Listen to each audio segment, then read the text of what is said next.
Yes, what a season it was for season 2. The highs, the lows, our players took it to the kitchen and served up something gourmet for pickleball in 2024. But we are back bigger and better than ever for 2025. Hello and welcome to the official Major League Pickleball Australia 2025 Premier Draft. I'm your host, James Preston, and joining me here this evening is Brendan Lee, the Executive Officer of Pickleball Australia. And of course, stepping up to the front lines for 2025, League Commissioner Sanj Carter. Great to have you both here. Good to see you back, James. Great to be here. Look, can't wait for it. There's a massive amount to get through. Another huge season on the cards. This one, I'll tell you right now, it's bigger than ever, very much so. And that's not just me saying it to say it. It's quite literal, and we'll get into that in just a moment. But first and foremost, if you are new to the draft, this is how it all works. So we'll lay it out for you now. We've got 12 pro teams. They're playing across 6 events this year. So as I mentioned, bigger than previously. The teams consist of 1 captain, 1 Asia Pacific region pick, and then 2 open picks. But with the caveat, we can only have 1 maximum pick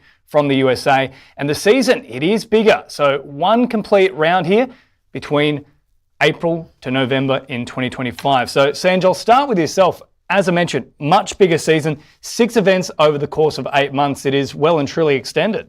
Yeah, absolutely. We really wanted to have an opportunity for players to grow together as a team, for captains to grow their leadership, but most importantly for viewers and fans and spectators to be able to get behind a team for more than just 3 events. It's pretty short, it can chop and change. 6 events, as you said, over an 8 month time. We're really going to be able to see the fan base really get behind Major League Pickleball Australia. And when you were having that conversation with the captains, was that a desire they had to sort of help build what they were, I suppose, bringing together in terms of culture, perhaps? Yeah, I think a lot of them felt that they were just really starting to sort of, scratch the surface with their team and knew that maybe that next event was really where they were going to sort of crack it open and put all that hard work together. So I think having that 6 events is really going to allow teams that especially have a lot of growth and can really bring themselves together with a lot of training and preparation. We'll see them shine right towards the pointy end. And a little bit of a change here too for captains in their selections, somewhat more flexibility. Yeah, absolutely. Sort of opening up that APAC region and really going back to our roots of where our 12 teams belong, but still sort of having that caveat of only 1 US player. We know that Major League Pickleball only played in the US outside of Australia. So again, we know it's been played in the US for a lot longer. The players there are well more developed. So still capping it at 1 US player, but the rest, the majority we'll see coming from that APAC region. Yeah, it's a great partnership that is, of course, being created here. We'll bring that graphic back up for you because the captains will have 3 selections each. Now, 36 picks are available in total. There's 48 players who will round out our Major League Pickleball Australia season, the draft being made up of 3 rounds. Now, there's hundreds of players who put themselves forward for this particular draft, 113 precise for the men's, 56 for the women's, but as I mentioned, there are only 36 spots up for grabs once we take away those slots that are already occupied by the captains. Now, in terms of how it all works, we're going to be using the hybrid snake format. Now, you might not be 100% across this, a little bit different to how we've done it previously. Sanj, take us through the hybrid snake format.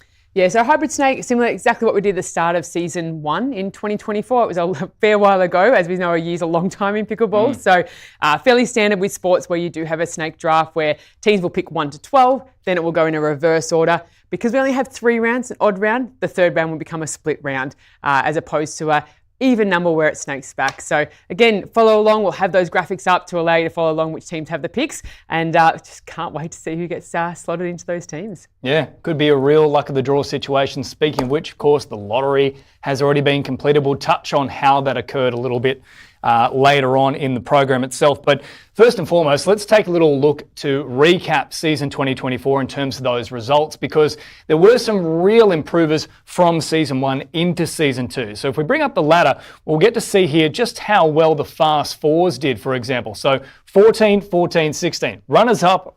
They finally got there on the last one. The Western Vipers, big improvers as well. They had a bit of a tougher time in season 1. Didn't win too many matches overall, but really shot up in the rankings for season 2. And the Northern Crocs, I mean, they have been a consistent force throughout the entirety of 2024.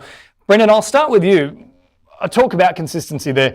What sides are you hoping to see, I suppose, a big improvement from in 2025, and who impressed you throughout 2024? Look, season 2 2024 was undoubtedly about the fast fours.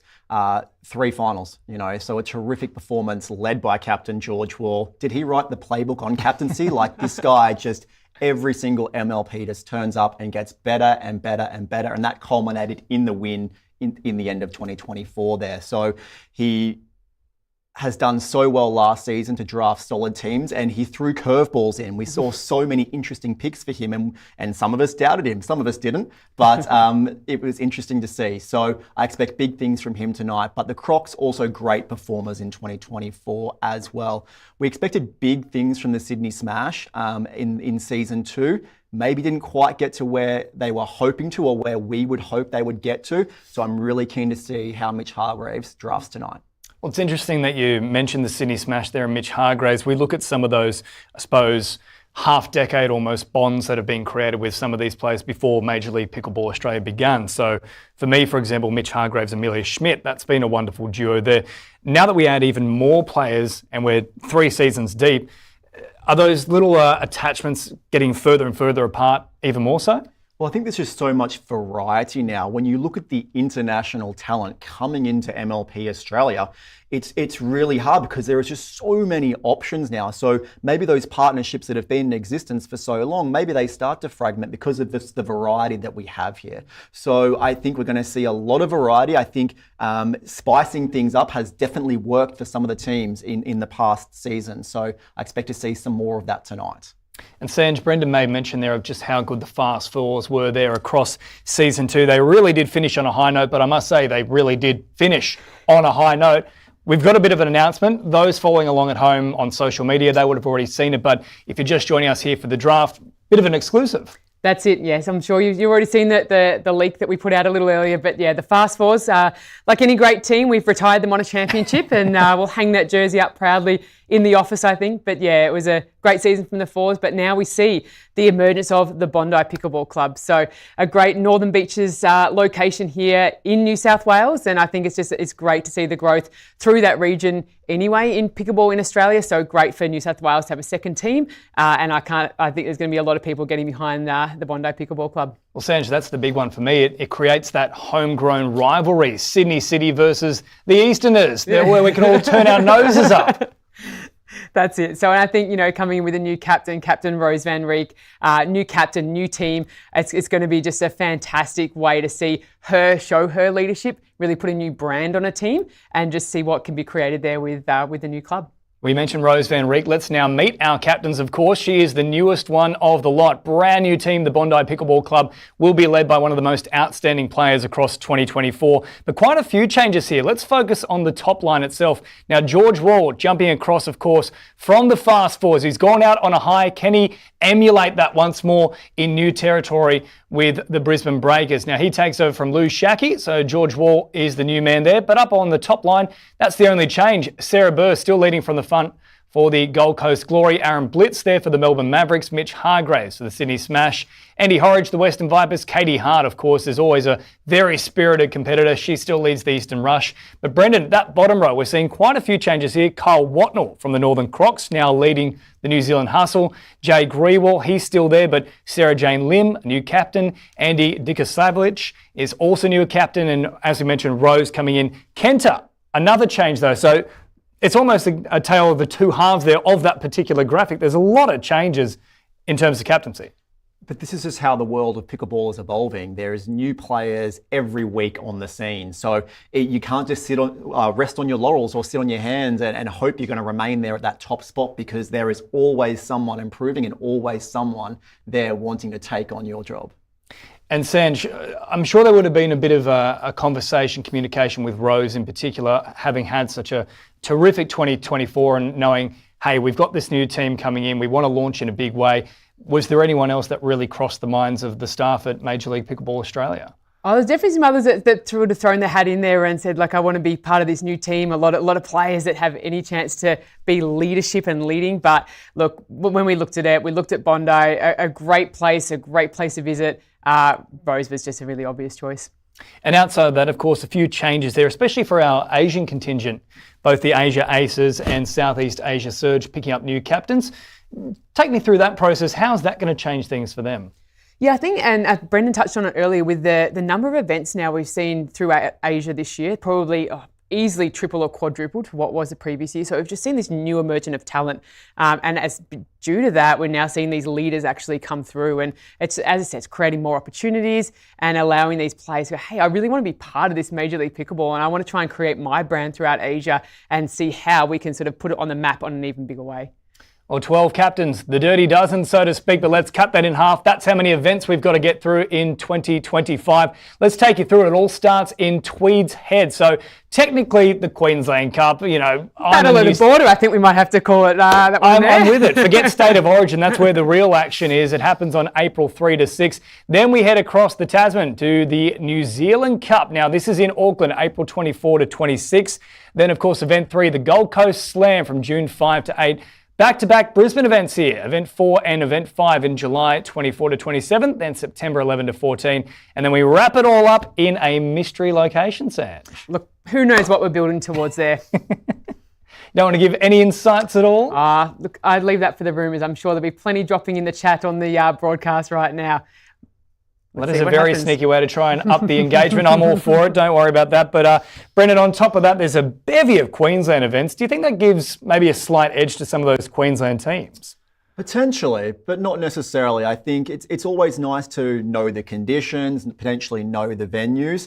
But I think MLP does such a great job of recreating venues as well and turning them from something into something magnificent. So I think no matter where you're coming from around the world, as long as the players are coming in, they're acclimatizing to the venue. We've seen players get here a week in advance, 2 weeks in advance in some instances. So I think gone are the days where they turned up the day before to get ready. We have professional athletes in the league now that are really starting, that are treating it as a profession and as a job. So I'm expecting players to obviously continue that in 2025.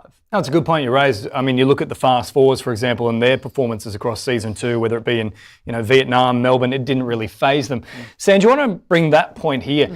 Obviously, I mentioned Vietnam, but we're staying a little more localised in Australia this year. What's the choice behind that? What's the decision, thought-making process, if you will? Yeah, so as I said, trying to really build that Australia, New Zealand culture around the sport, trying to get a lot more fans. There's such a huge number of events in Asia right now, and we're seeing great engagement from a player point of view and a fan point of view, and we think it's really important to give the Australian fans and the Australian players a really good opportunity to create the same here. So again, there'll be lots of opportunities for players here to go into Asia and play, and vice versa, and I think we sort of proved that with the event in Vietnam in October, which was fantastic and really sort of exploded the sport even more there. So it's great to have those ties, and probably for us even more exciting to have those extra couple of events on home soil. Yeah, very exciting indeed. Now, we've mentioned this a little earlier in the broadcast, the lottery order. Now, how is it done? Did we set hamsters out in the floor and get them pick up balls, or was it octopuses reaching for things? Was it Chat GPT? How did the lottery work? Look, I tried all of those three, and the captains weren't satisfied that was fair with a few rogue hamsters. No, we had all the captains on a call. We had them on a Zoom call, and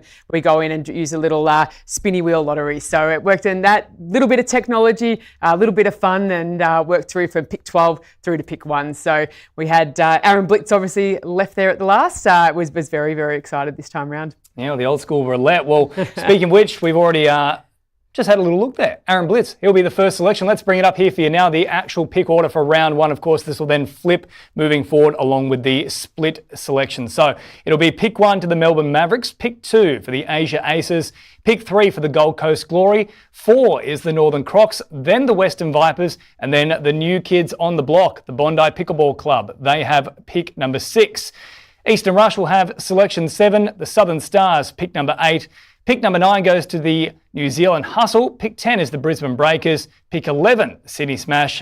And the final pick of round 1 is the Southeast Asia Surge. Of course, that means they will have the first selection in round 2 itself. But look, we've done enough talking here. I think it's time to get stuck into the thick of things. The action is about to heat up here on the Major League Pickleball Premier Draft for 2025. Brendan, the first selection is, of course, with the Melbourne Mavericks and Aaron Blitz.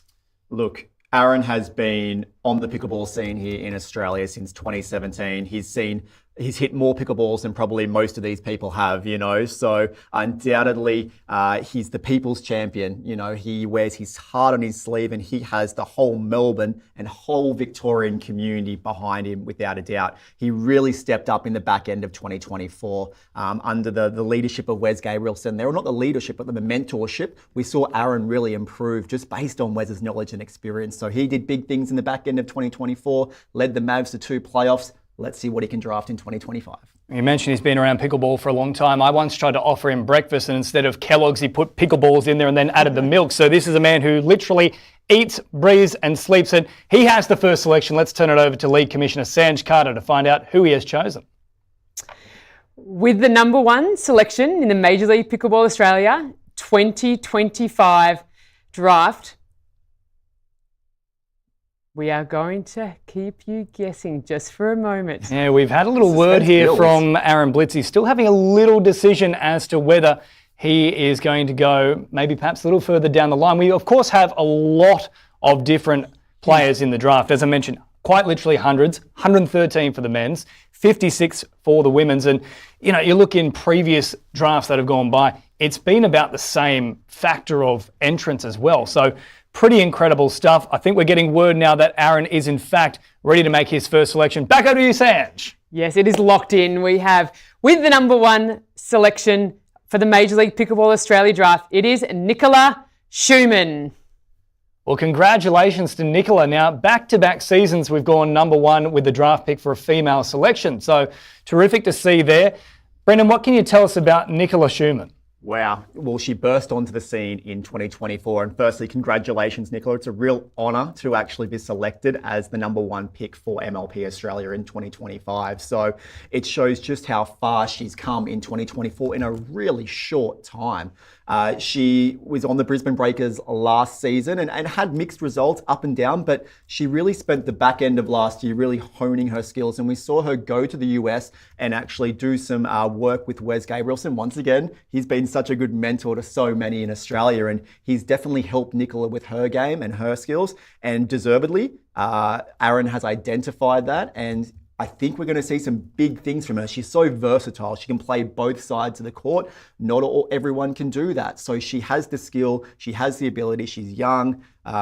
She's going to do big things in 2025 and beyond.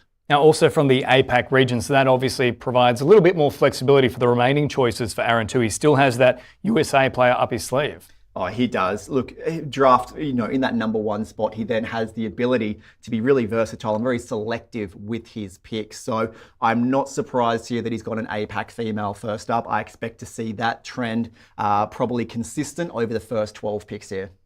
Now also, quite a strong duper as well, Sanj. What can we expect from Nicola when she takes the court? Is it more than just the numbers, so to speak? Oh, absolutely. And as Brendan touched on, she's really just emerging in the sport. But she's a fierce competitor. And what people probably don't realise about Nicola, she's a great thinker of the game. And you sort of see that really competitive facade, but the way she thinks through things, and I think having her partnered with Aaron is really going to suit things well. So it's going to be interesting to see who they throw in to make up the rest of the team. You know, he's locked in his first female selection now. So he's got one more of each. He's going to have a little bit of time to wait before his next selection at 24. So a little bit of twiddling the thumbs now for Aaron Blitz before he can get to make that selection. But look, no doubt he's going to be on the phone now, having a chat to Nicola and planning that actually together for the next selection.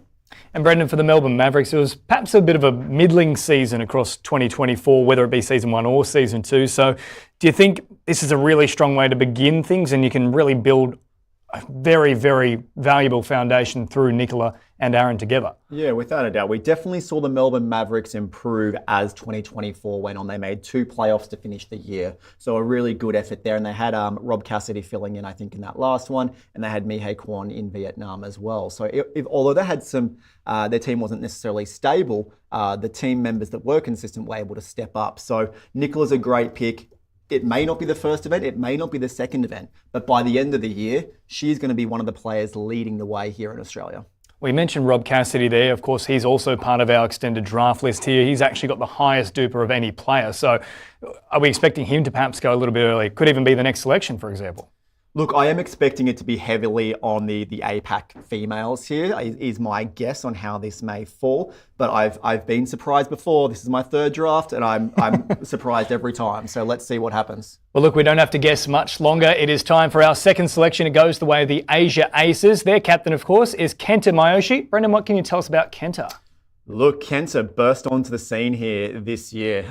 We saw a really, well, he came over earlier in Brisbane to Brisbane, but he really burst onto the scene in Vietnam, where he made a really spirited run there to the semi-finals of the men's singles event. And for those that were in Vietnam, you would have seen just how high quality that semi-final was. I would actually go as far as saying it was one of the best PPA singles matches we saw in 2024.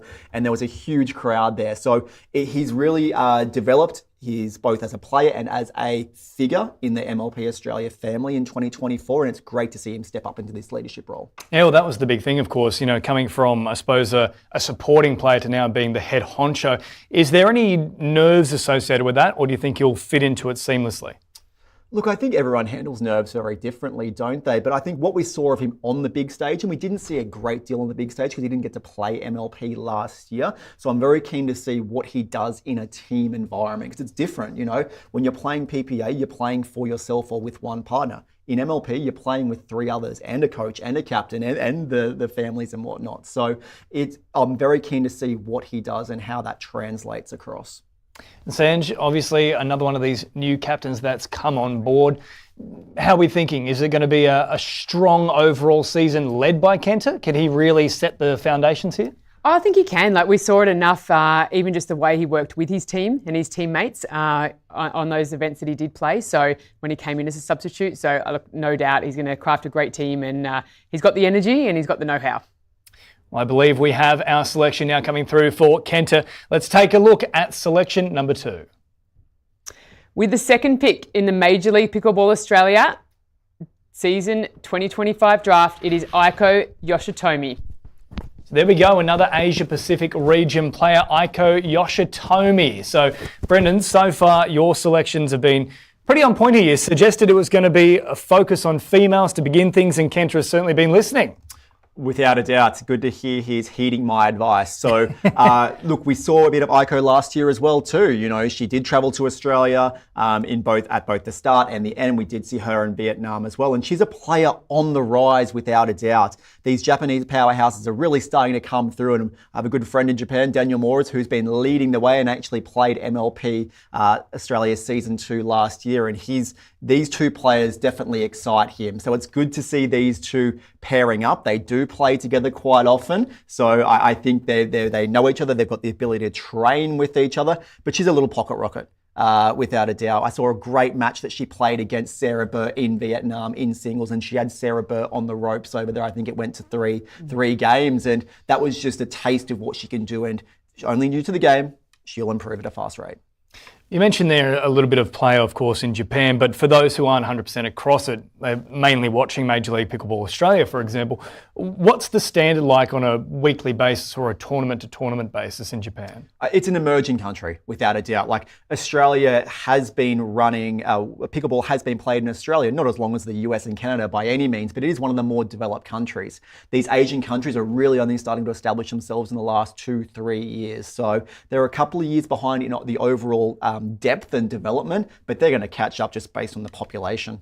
Certainly are. All right, let's now move to our third selection. It is, of course, at the hands of Sarah Burr for the Gold Coast Glory. Now, Sarah Burr, Brendan, we know that she's one of the most fierce competitors on the circuit and a real, true professional of pickleball. She is the OG female of Australian pickleball without a doubt. She's had one of the best careers from any Australian player, male or female, and she's really paved the way for many of these athletes who are here today. She was the first to go to the US and play MLP in the States, and she has really, as I said, paved this way for all these Australian players. And whether she knows it or not, she's been a real mentor to many of them, especially the young women in the space that have come through. Well, it is her third draft, and I'm sure she knows the process. Sanj, over to you. With pick number 3 in the Major League Pickleball Australia draft, the Gold Coast Glory select Thaddea Locke. Thaddea Locke from the UK. So we're heading a little bit outside of our borders, so to speak here. It's the first one that we have outside of the APAC region. Thaddea Locke, what can you tell us? Well, this is not a surprising pick really at all. I think she really complements Sarah well. Sarah being a lefty, Thaddea being a righty. I think from speaking to Sarah, she likes the way that Thaddea goes about her game. She's really level-headed. They're very similar in age, which is important as well. That maturity definitely helps. So I think Sarah's picked here based on how well they're going to complement each other. I know Sarah's worked on being more aggressive in her game as well, and I think Thaddea has that all-round game just like Sarah has. But we're 3 from 3 on females being selected. Yeah, certainly is the case. Sanj, the other point I want to raise here, of course, we know that she's a very well-accomplished doubles player, but when it comes to singles, and we have seen a lot of dream breakers throughout 2024, there's probably no one else that you would want to come up against. I'm kidding. This is the one that you don't want to meet. You don't want to meet Thaddea at all when it comes to the dream breakers. Yeah, look, she's played a lot of singles in her time and team format too. Like, she's based in the UK. They've actually had a lot of team pickleball being played there over the last 2 or 3 years. So she's no stranger to leading a team. She's been a captain in her own right in leagues over there. So she's going to bring some great experience to really, as you said, Brendan, support Sarah, but probably actually do a little bit of learning off each other. So it's almost like you're going to have 2 captains on a team that are both incredibly strong players. So I think it's a great selection from Sarah and the Gold Coast Glory. It sets them up beautifully now, and just to see what they can do with their men's pairings now to put a really good team together. We speak about those wins that she's had. Funnily enough, she actually has a win over Sarah Burr in 2024. So I wonder if that had something to do with it. But also wins over Amelia Schmidt, Susanna Barr, Rose Van Reek in singles. That's Thaddea's level of singles play. That's right up there in these women. Yeah, I guess that's what I mentioned when I talk about the dream breakers. We know she's great pairing up, but it's when you do get in that one-on-one situation, we probably saw it, I guess, across 2024. There were some players that maybe surprised us coming up and really dominating in those dream breakers. Rose was one of them. Nielsen Chen, though, as well from the Northern Crocs. I thought he performed very well in dream breakers. But Thaddea, certainly another one who can do great things. All right, let's now move on to our 4th selection here. It goes the way of the Northern Crocs with a new captain as well, Brendan. Yeah, look, Andy, where did she come from? You know, like at the start of last year, she wasn't really on anyone's radar. And then Summer, I wouldn't say took a risk on her as Andy was emerging when the season 2 draft came around, but it was a little bit surprising. But boy, did she really step up to the plate in Vietnam. And that victory that the Crocs had in Vietnam, that was on Andy's paddle. I know the whole team performed well, but she was the one that stepped up. And that's why I really contribute that win in Vietnam to Andy and her improved level of play. Yeah, you're right. And she's been doing so much work, I know, on her soft game and her small game. She comes from that tennis background. You know, she's, I think, like all the Northern Queensland girls, you know, great tennis players, and they've been able to bring it together now in that doubles format. So I'm really excited to see the development of Andy and see the team that she's going to be able to craft together. And it's been a rather young team as well, the Northern Crocs, throughout the entirety of 2024. Are we thinking that's going to be continuing here, or are they maybe lending a little bit more towards experience this time around? Yeah, look, I think Andy will go a little bit, just from a gut feeling, a bit of a mix. Like, she'll take a little bit of experience on just to help her lead through with a bit of strategy and that type of thing. But she's definitely going to go with high energy. I think that's what we've seen. The standard brand of the Crocs is high energy, win fast, win big. So I think we'll still see a lot of that maintained as well. Brendan, the other big question is, does the fabled mascot, does the Croc make a return in 2025? It's the lucky charm, without a doubt. What did they? How many have they won now? Yeah, Crocs? Snappy, that's the one. So many. You wouldn't change anything. It'd be like your lucky pair of underpants. You would be keeping that on. I can tell you now, I don't want to know how lucky those are. I hope you've washed recently. I am very concerned. I knew I could smell something. But we're getting closer and closer now to potentially having 4 from 4 here in terms of the first selection from each of our captains as females. I've got to throw it on to you once again. Can we make it the full 4? I think we can, and I think we're ready to go. So let's see. Well, let's take a little look here. Andy Dika-Savalovic with her selection. With pick number 4 in the Major League Pickleball Australia draft, the Northern Crocs select Jamie Haas. Well, Jamie back for another round here. Of course, she competed in Major League Pickleball Australia for season 2. I believe that's our first follow-up from season 2. You might have to correct me there if I'm wrong, Brendan, but certainly I think Jamie she's one that's already been there, done that. We know she can perform at this level and perform very well. Yeah, second, we've had Nicola. She played with Brisbane Breakers. Apologies, but you're yes. right, 2 from 4. So Jamie Haas, great to see her drafted with a partner like Andy. We did see her in season 2 with the Asia Aces.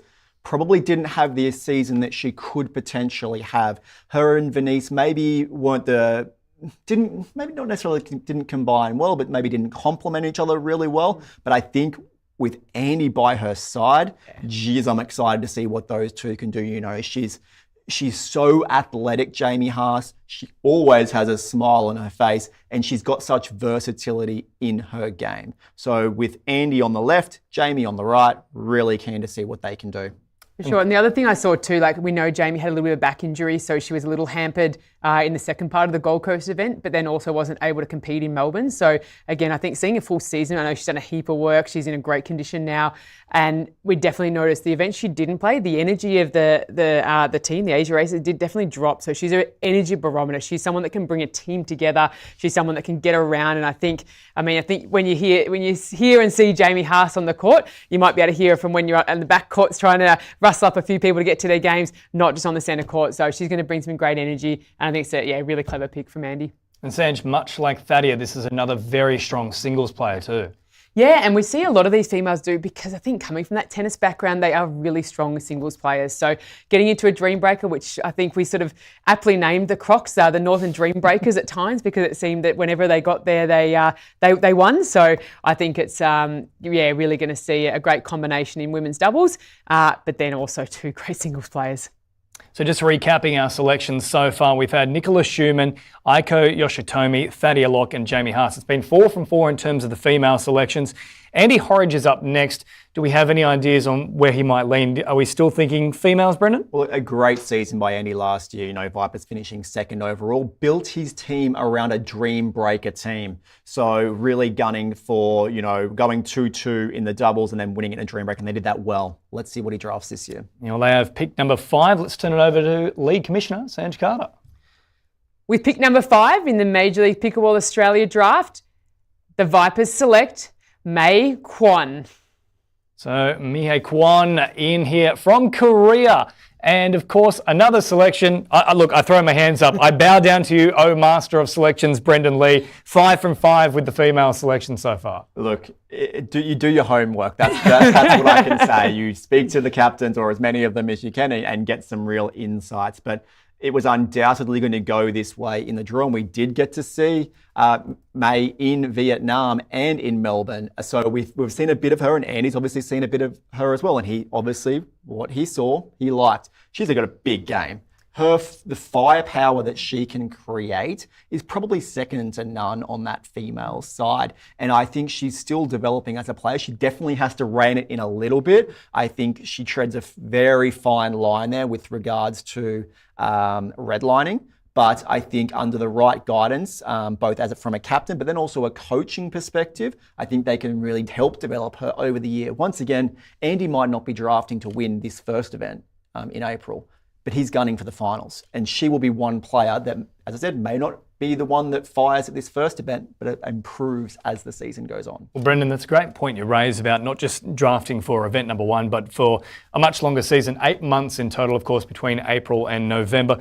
Sanj, when you're having preliminary chats with all these captains here, were they sort of telling you a touch of their plans here in terms of, maybe I will go a little bit younger, a player that's still on the rise, that is still developing in my initial selections to try and take full advantage of that longer season? Look, some did. I think a lot of them keep a lot of their cards very, very close to their hearts, or try and throw you off the scent on what they might be doing. But look, most captains were sort of looking at, as you said, that the next 8 months and going, well, hang on, the big one's the championship at the end of the year. So what do we need to do over the time? What players do we think we can try and build and develop and work with, as opposed to who's ready right now, who might be maxed out? So I think Andy's had a great selection here with Mehae. We've seen her on the big stage now. No stranger to pressure. Absolutely loves a bit of pressure. Loves to get a bit energised too. And I think it's going to be a really good a really good one for Andy to sort of work on especially his leadership as well, and see what the other two players they can build around that team. But she's got weapons all over the court, and I think if that can be controlled, we've got building a really, really good team here for the Vipers. And so just on that point with the championships themselves, we haven't really gone into too much depth as of yet, so hopefully we can do so now. When we talk about that championship series right at the end of the year, are we taking into account all the standings leading up to that in terms of who might be playing finals, for example, the top 4? Is there a top 2? How exactly is that final tournament going to look like? Yeah, absolutely. And it's one of those ones where you'll build throughout each event. So there'll still be a winner at every single event, just like we love in Major League Pickleball Australia. But your positioning will help seed you into that final event. So the higher your seeding, the further through you're going to get, and you're not going to have to play those top teams early in the round. So it's definitely an advantage to finish high in those first 5 to get yourself in a great position for the championships. Yeah, very much. Make sure you're doing well in the regular season so you're there come finals time. And I'll tell you what, the hands are together. I can't wait for it. We get to introduce a brand new team here for Major League Pickleball Australia in 2025. It is the Bondi Pickleball Club, and it is a new captain as well, Rose van Rijk. Is she rivaling Aaron Blitz as the People's Champion of Australia? Like one of the fiercest competitors, but one of the nicest people you will ever meet off the court. She had a great season. She had a great 2024 all around, whether at MLP or PPA. Terrific results, generally alongside Katie Hart. We saw them feature in many doubles finals or semi-finals at least, but some spirited runs as well with the Melbourne Mavericks to those 2 playoff rounds. And then earlier in the year with Summer Dallabona and the Northern Crocs, where we already know what they did. And I feel like there was almost a case of collective heartbreak for all the other captains when they realised, hang on, Rose has now been put forward as the captain of the new club. We can't select her anymore. That's exactly right, because she was a hot commodity. Like when you've got a player of that quality who is not yet a captain, then they're on the table. And we saw that. She went, pick 2, or I think it was pick 2 last season, and went early as well. I think she's been round 1 both times. Not many players can say they've gone round 1 both times. And it is a fantastic 2024 that she's put together, hoping that she can, I suppose, emulate it would be the first starting point, maybe going one bigger, but, massive stuff for Rose van Rijk. And now we get to see exactly who she decides on for her first selection in the 2025 draft. With pick number 6 in the Major League Pickleball Australia draft, the Bondi Pickleball Club select Paula Rives. Well, there we go from USA. So this is our second American selection that we've had so far out of our first 6 selections. Sanj, you seem very excited about this one. So Paula, and again, a lot of people won't know Paula probably too much, but she's Spanish. So she's a Spaniard. She's living in the US at the moment, but she has had some absolutely cracking results, not just on the US tour, hot off a European Championship team win as well. So she's been playing and traveling with pickleball. So I think Rose has really done her homework here and dug deep into the draft and really tried to catch one of those next talents, but someone that's playing a lot, that's traveling a lot. And I think that's a really great asset. Major League Pickleball Australia requires a bit of travel. Those that are seasoned travellers and competitive are going to have an advantage. Well, you talked about the commitment as well, Sanj, before we even started this draft. We were having a little chat off air and you were saying, with the extended time frame here between April to November, it's slightly different compared to 2024. You've really got to be in it to win it. And it's a great point you raised there about the willingness to travel and to commit. Yeah, for sure. And look, I know Rose is over there at the European Championship she played. She would have no doubt been doing some scouting then as well. So she would have had her little video camera out and having those conversations and making sure that Paula was going to be a great energetic fit for her as well. So I think it's a great selection there from Rose, and I'm excited to see Paula out in Australia competing. Well, let's now move on to Eastern Rush. Of course, the captain is Katie Hart, and I'll tell you what, if there's one player who is Hart by name, Hart by nature, it is Katie. She always gives 100% on the court and quite simply loves to win. Look, she wears a heart on her sleeve right there. You said it. So she's had some good results in 2024. I think she's always looking for more, though. Generally complemented well by Rose van Rijk on the PPA Women's Doubles Tour, without a doubt. But did make a final there in MLP Season 1, where they actually made the Eastern Rush made the final of the New Zealand event. So not unusual for her to actually go deep in MLP, but very interested to see who she drafts and how she drafts this season. And also one of our younger captains too. She still has a lot of development personally, both in a leadership role and on the court. Without a doubt, but she is young, but she's mature. And we see that with these players as well. She's really mentored well by Mike Newell, who's obviously one of our standout coaches in Australia, but also internationally as well. And so she has a really good ear there, a really good sounding board to go to, especially when it comes to selecting players for a draft.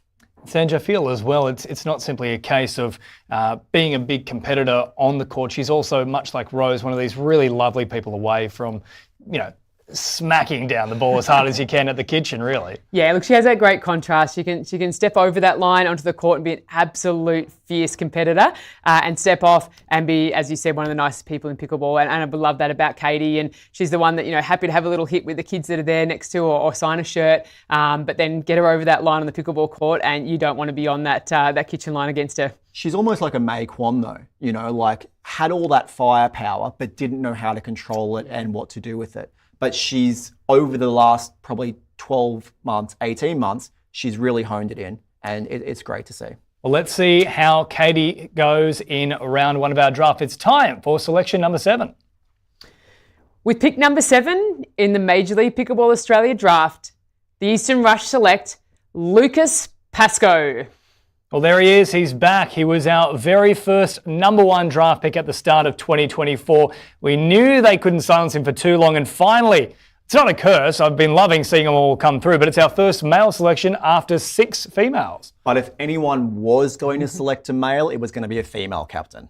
So I'm not surprised to see the trend broken here without a doubt. And as you said, Lucas was our number 1 draft pick at the start of this time last year. So he was draft number 1. That weight seemed to be on his shoulders a little bit in that season. But boy, in season 2, did we really see him mature. He's still so young, but he was a different player under the leadership of George Wall, without a doubt. Also a trip to the US where he trained with Wes Gabrielson over there for a week or 2 and really started to hone those skills and learn what to do with those weapons, because he has so many. The way he moves around the court, his ability to speed up balls that were once you thought were you couldn't speed them up, but now a player like Lucas is attacking those, and he's for the first male pick in this year's draft, very deserving of that position. And still only 18 to 19 years of age. So the ceiling is almost limitless for Lucas and his abilities.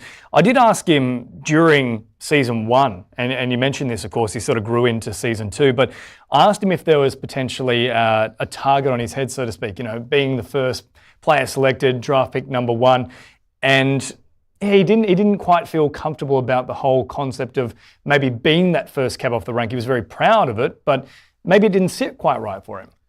Those things are hard to balance when you're an adult, let alone when you're a kid, aren't they? So being the number 1 draft pick is a blessing, but it can also be a curse. We haven't seen our number 1 draft picks necessarily step up and own the court like maybe they're expected to, because they go drafts pick number 1. But let's see what Nicola can do this year with that role. And certainly with Lucas, Brendan's alluded to it. It was a fantastic season 2 for him. I think part of it is just the natural development of humans as we start to get into our, end of the teens, start of the 20s. I think Lucas is really finding his feet, not just on the pickleball court, but probably in life too. Yeah, for sure. And I think Katie Hart definitely has a big thank you for George Wall and the work that he's done in the last 3 or 4 months with Lucas. But as you said, he's finished school now. He's becoming a professional athlete. He's full-time pickleball this year. So I think we're really going to see that partnership grow. They live down the road from each other. They train together all the time already. So the chemistry is there. And you spoke about early in the broadcast, the Mitch and Joeys, Katie and Lucas, they played a lot of PPA together last year. I just really can't wait to see this partnership blossom in MLP now, not just in the PPA component. I think George would have been hoping that Lucas was going to be available in 2 more picks, to be honest. But Katie has pipped him at the post. Snagged him. And very exciting to see how those two will combine. Let's now head a little bit further south. The Southern Stars have selection number 8. With pick number 8. Let's have a look at Jay first. Well, why not? We should. Look, Jay has been one of the best competitors on the scene here in Australia, in New Zealand, but also in the US. He did spend a bit of time over there a couple of years ago, playing a lot on the tours over there in the US. And we've really seen him come back here and immerse himself in the community really well and take a real leadership role in that New Zealand space. Like New Zealand pickleball is on the up. And I think the players like Jay, Matt Carter and Kyle Watnell are much of the reasoning behind that. Yeah, and it was great to see Jay. He was over there for the New Zealand Pickleball Championships a few months ago, and I love seeing that these players that are becoming these emerging professionals still being able to play their state events and their national events. So great to see that. They're not getting too big for their boots, and I think that's a great attribute that Jay has. So yeah, really, really excited to see what team he can put together. And again, as we said, maybe didn't have the success he wanted in 2024, so I think he's going to be looking at draft super strong here. Well, Sanj, you've got the intel. Who has Jay gone with? All right. With pick number 8 in the Major League Pickleball Australia draft, the Southern Stars select Angie Walker. Angie Walker on the board as well. Quite a few US compatriots who are now joining Major League Pickleball Australia in this round 1 selection of the draft. Also love that we saw Jay just behind your head there for a moment as well, Sanj. So he's well and truly not just with us in spirit, he's here in the studio as well. But Brendan, Angie, I don't think it's surprising, of course, we've got this red hot talent pool coming from the US, but that's our third one that's now gone in round 1. Yeah, look, and she's one of the US superstars that have entered their name into this year's draft. But I think we need to remember the name because she also has her sister in the draft as well. So I'll be keeping an eye on when and if Alex does go. What does Jay potentially hope that he can actually snag both Walkers? And we'll see that in the snake draft as it starts to come around. And geez, that would be a big coup if he could actually secure both. Well, it's not the first time we've seen that. Of course, the Wild Boys also coming together, for example. So, it's exciting when you get that family connection on board and on the court. Yeah, look, the Vine brothers really performed well there in... the Vines. Wild. They're pretty wild. Tim and Wes. I'm not sure if Joey has a brother, though. Maybe he does. Maybe he's coming through. Is there another guy out there with a bucket hat, maybe? So, look, Jay's done his research here and she's had some great results on the PPA Tour there in the States. I know they're really excited to travel internationally and see what the world of pickleball is like because they haven't been out of the US much. And it's a big, wide world of pickleball. So I think we've seen this caliber of player, the Michelle Esquivels, the Shelby Bates, the Liz Truelucks, coming onto our shores and going and realizing how special pickleball is around the world and how actual challenging it is as well. Like those players haven't necessarily came in and had success. They've had good results, but maybe not the results that they thought they may have coming into the little old continent of Australia. So very excited to see the measured approach that Jay and Angie take when they do immerse themselves in the scene here. We mentioned they're hopping over to the great land down under and sort of seeing the disparity, or maybe there's not that much of it. I think Roman Estaray, he was probably the big one that sort of said, I can come from the US and still dominate here. Can we see a similar factor from Angie Walker? Yeah, I think Angie's going to have a pretty big impact. She's played a lot of PPA events already over in the US. She's played a lot of team pickleball. And I think combining with Jay, and look, I wouldn't be surprised Jay spent a bit of time when he's been in the US. He probably would know Angie, but he may have trained with her a little bit. So I think there's going to already be quite a unique connection there. So I think she's going to add a lot and bring over that firepower. And yeah, I'd be really curious to see whether her sister can still be around when Jay gets his next selection, because they do play a lot together. So I guess we'll have to stay tuned and see what happens. Yeah, certainly stay tuned and hope you're enjoying all the coverage so far. And we will be staying in New Zealand for that matter for selection number 9. It's Kyle Watnell. Now he shifts, of course, from the Northern Crocs into New Zealand. He's a Kiwi by trade, and certainly I think he's going to be very proud to be leading this team as well. Well, look, we've seen him in both seasons, season 1 and 2 last year, and now he gets to step up into a captaincy role. This is really exciting for Kyle. He's a great young guy who, once again, just leaves everything on the court. It's great to see him go into that captaincy role because he's such a mature person, and I think he will thrive in this leadership opportunity. Now, the trend that we've been seeing so far has been female captains have maybe looked to see the male selection here, but in general, it's really been all about the girls going so far. For this selection here, once more, we've got Kyle, another male. Is it likely to see yet another female partnership? Well, I think 7 from 8 have been female, and the only difference there is Katie Hart selecting a male from APAC. So, I don't know. Let's see. Well, it's odds on that Kyle is going to go for the female persuasion. Let's find out with our lead commissioner, Sanj Carter. Okay, with pick number 9 in the Major League Pickleball Australia draft, the New Zealand Hustle select Michelle Esquivel. So Michelle Esquivel in here once more, another US representative once more. Sanj, I know that you're very excited to see this level of player who's not only just gone for the draft, but has already now been picked up in round 1. Not only just excited to see Michelle, but she was with the New Zealand Hustle. That is one less uniform I need to get ready for this year. So I am excited. Thank you, Kyle, for picking Michelle.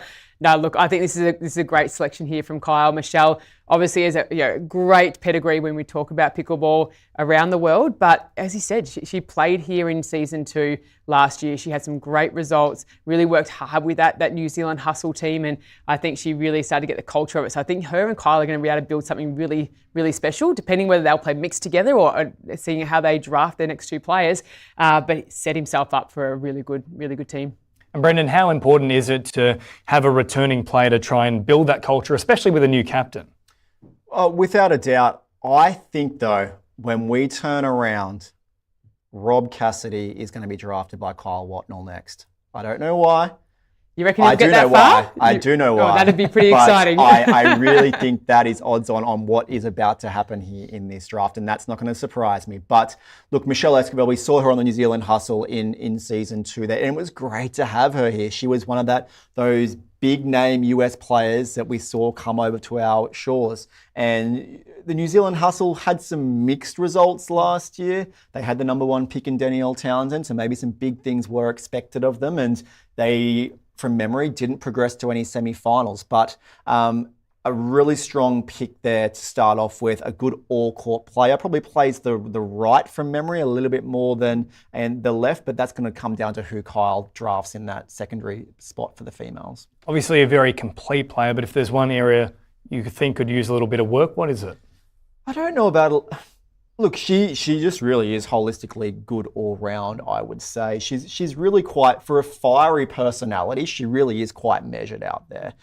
She know, because of how long she's been around, she knows when to speed it up, she knows when to slow it down, and I think that really helps. Yeah, but I think you can, if I could say one thing, it'd probably be you can expend a lot of energy being emotional on the court, and maybe she needs to keep that in the reserve a little bit longer rather than investing so much into that emotional output of energy. Well, let's now move on to our 10th selection. We have a new captain, of course, for the Brisbane Breakers. He was very successful across 2024, George Wall. As I said, he wrote the playbook on how to be a captain. We saw a great 2024 from him in both season 1 and season 2. Remembering in season 1, he did, in that third and final event, did finally make the final there, going down to the Gold Coast Glory. But he's an exceptional leader. He thinks like no one else. Out of these captains, he would probably have 50,000 sheets of paper over the last 3 weeks, just analysing and writing notes down, and really, like he did last season, thinking outside the box. Yeah, absolutely. And I know George is a spreadsheet guy, so he probably has about 25 tabs open on Excel, and maybe not sheets of paper, different coded and coloured. But he definitely, as you said, does his homework. And as you said, George, he made 4 of the 6 finals, the last 4 finals for MLP in 2024. So he knows how to put a great team together. But I think he knows how to build a team. So once it's there, like, how can he do the small work on the team? But I think something that I saw in George, potentially from season 1 to season 2, was how he was able to then work on himself as well. I think season 1, he had to give a lot to his team, and then he was able to figure out how can I improve my game whilst really improving my team as well. So I think we've seen the elevation in his own personal game as well, which has been fantastic. And obviously, that's why they're getting results. And Sandra, I think he also tends to lean a little more in towards youth. He likes to develop players and have a little bit to work with as well. Are we potentially expecting this first selection to maybe go along those lines too, given Lucas Pascoe previously joining the Fast Fours when George was in charge? Yeah, whether it's his first selection or his second or third, definitely somewhere in there. I think George will look to play the long game. He's one of those guys, he doesn't need that immediate gratification. He's happy to really work for it. So I think he'll definitely have a surprise pick in there somewhere, or someone, as you said, that maybe a little younger that can be developed on the way through. I think that's something that he enjoys, the challenge of that, enjoys the task of taking someone from being honestly just a run-of-the-mill player to someone that can really craft out an aspect of the game. But I think he really built up Lucas. As we said, in season 1 last year, perhaps Lucas was overwhelmed a little bit by being draft 1 and didn't perform as well as he wanted. But George drafted him in season 2. Lucas went a lot further down than we thought he would and deserved to be. George snapped him up, and George really has helped develop Lucas into the player he is today. And we've now seen that reflected by a very early selection here for 2025. And just recapping some of the selections as well so far. So Nicola Schuman is our first draft. Aiko Yoshitomi was then selected by the Asia Aces. Thaddea lock for the Gold Coast Glory. The Northern Crocs selecting Jamie Haas. For the Vipers, it was Kwon who got selected. Now, the Bondi Pickleball Club, their very first selection ever. It will go down in history. It is from Spain via the USA. Paula, Rives, Palau. And then, of course, Lucas Pascoe, who we've just touched on, picked up by Katie Hart in the Eastern Rush. Angie Walker heading to the Southern Stars as well. Michelle Esquivel to the New Zealand Hustle. And, of course, the Brisbane Breakers now have a chance to make their selection. With pick number 10 in the Major League Pickleball Australia draft, we are going to select, I'm going to keep you guessing here on this one. The selection for the Brisbane Breakers is Sarah Hua. Sarah Hua, and once more, another US compatriot joining the ranks of Major League Pickleball Australia. We talk about this wonderful cross-continental partnership we have. It is well and truly in effect in round 1. This is one of the US names, though, that isn't as familiar as maybe those other names that we've had, like a Michelle Esquivel, like a Shelby Bates, that have been here previously. But looking through her resume here, she has a big win, Simone Jardim in 2024. So a recent win over Simone in singles. Once again, George throws curveballs at us all the time. This is a name that no one was familiar with and maybe isn't even on the radar of other captains. But undoubtedly, George has done his research and he knows exactly what he is doing. He did that with Jamie Way last season and Liz Trueluck. Not familiar names, but geez, they came out and, took MLP Australia by the scruff of its neck and really ran with it. Sarah, looking at a duper, a really strong duper there of 5.483. So that's right up there, in the women's league here in MLP Australia. So interested to see who he drafts to complement Sarah. Yeah, absolutely. You make a great point there. And I think that complementary pit is going to be great, but we didn't know too much about Sarah. I know a lot of the Australian public won't know too much about Sarah, so I'll be really curious to see who George partners her with when it comes up to his second female selection. And just taking a little closer look at the duper here as well for Sarah. Very strong as a doubles player, so maybe George is leaning a little bit more towards team chemistry as opposed to an out-and-out killer in her own right, if you will. Yeah, without a doubt. Once again, that dream breaker, so important. So to have a good, strong singles duper and doubles duper, but that singles win over Simone Jardim really sums up how good of a singles player she actually is. So George, his team last year wasn't necessarily built around a dream breaker by any means. It wasn't like Andy Horridge's Western Vipers where they were out to win the dream breakers, but maybe a different approach here by George. Not that I think that he needs to change his tactics too much. We'll see what the approach is going to be from the Sydney Smasher, Mitch Hargraves, of course, one of the most well-known names in the pickleball circuit, not just in Australia, but also overseas. He's really made quite a name for himself, whether it be on the court or potentially even on the set of a film for that matter. Look, he's one of Australia's most well-known international stars. Like Aaron Blitz, he's been doing this for a very long time. And we've seen incremental improvements on Mitch all the time, although he's been every year. Although he's always been established as one of Australia's leading players for so long, he's always continually improving and adding to his game each year. He's the action man himself, and he now has the choice with selection number 11. With pick number 11 in the Major League Pickleball Australia draft, the Sydney Smash select Alex Walker. Well, you did predict it here, Brendan Lee. You said Angie's gone and surely the sister has to follow. It has indeed come to fruition. Alex Walker is on for the Sydney Smash. Well, no surprise here. Mitch did actually have some playing experience with one of the Walker sisters. I'm not sure which one, when he did do a trip over or a stint in the US mid last year. So very familiar with both of those. I think Jay would have been hoping she was still there when it came around, but Mitch says not today and has snapped up Alex without a doubt. So Great to see both the Walker sisters being drafted and drafted early. Once again, we're going to see them really influence the landscape here in Australia. And Sanj, that trend continues once more. Male captains selecting their first female off the rank and making good choices too. Yeah, no surprises there. I think as we've seen getting towards the end of that first round, we've seen the trend follow.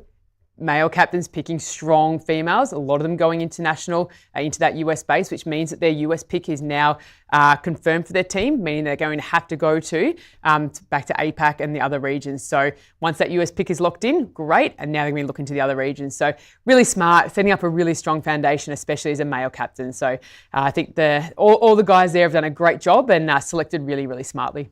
And just to recap as well so far, just the one male selection. That's Lucas Pascoe for the Eastern Rush, selected by Katie Hart. But now we have another female captain who's going to be just having a little look through those books. Maybe it's not the same size as George Walls, but we'll certainly find out where Sarah Jane Lim is going to maybe take her first pick from. Yeah, look, and she had a terrific 2024. We saw her play alongside none other than Sarah Burr there for the Gold Coast Glory in Season 2. And she's a real all-round athlete. We see her have good results on the singles court, the doubles court, and the mixed doubles court as well. I wouldn't be surprised here if we see a very similar strategy to what Katie Hart has applied. Although the women have been at the forefront here, 10 out of the 11 have gone. I wouldn't be surprised if we see a male pick here. Let's see with the final selection of round one in the Major League Pickleball Australia 2025 Premier League draft. Let's see where Sarah Jane Lim is going to trust her faith. With pick number 12 in the Major League Pickleball Australia draft, the Southeast Asia Surge select Leander Lazaro.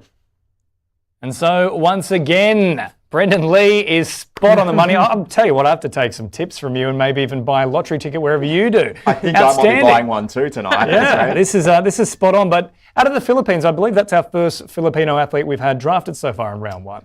In round one here, but not unfamiliar to MLP, obviously. He played MLP Season 2 last year, and I think he filled in once in Season 1 as well. So Leander is one of the most improved players without a doubt. He was a changed athlete. So I actually spent some time with Leander back in 2022 in India. So we actually played a doubles tournament together over there. And he's come a long way since then. And he plays a very unique style from what I saw in Season 2, where he played on the left-hand side, but played in some instances more of a defensive role, which is quite interesting when it comes to strategy in pickleball. So he's got the ability to mix it up, play left, play right. I think on this turn here, I think we're going to see Sarah Jane Lim take a strong US male pick. And Sanj, I think you must be very happy about this one. Kyle Watnell ensured that with Michelle Esquivel, you didn't have to get a new jersey. Same thing here. Leander's back for the Southeast Asia Surge. Absolutely. Well, and probably I have to have a look through my record books, but I think Leander is probably the only athlete that has played now 3 seasons with the same team.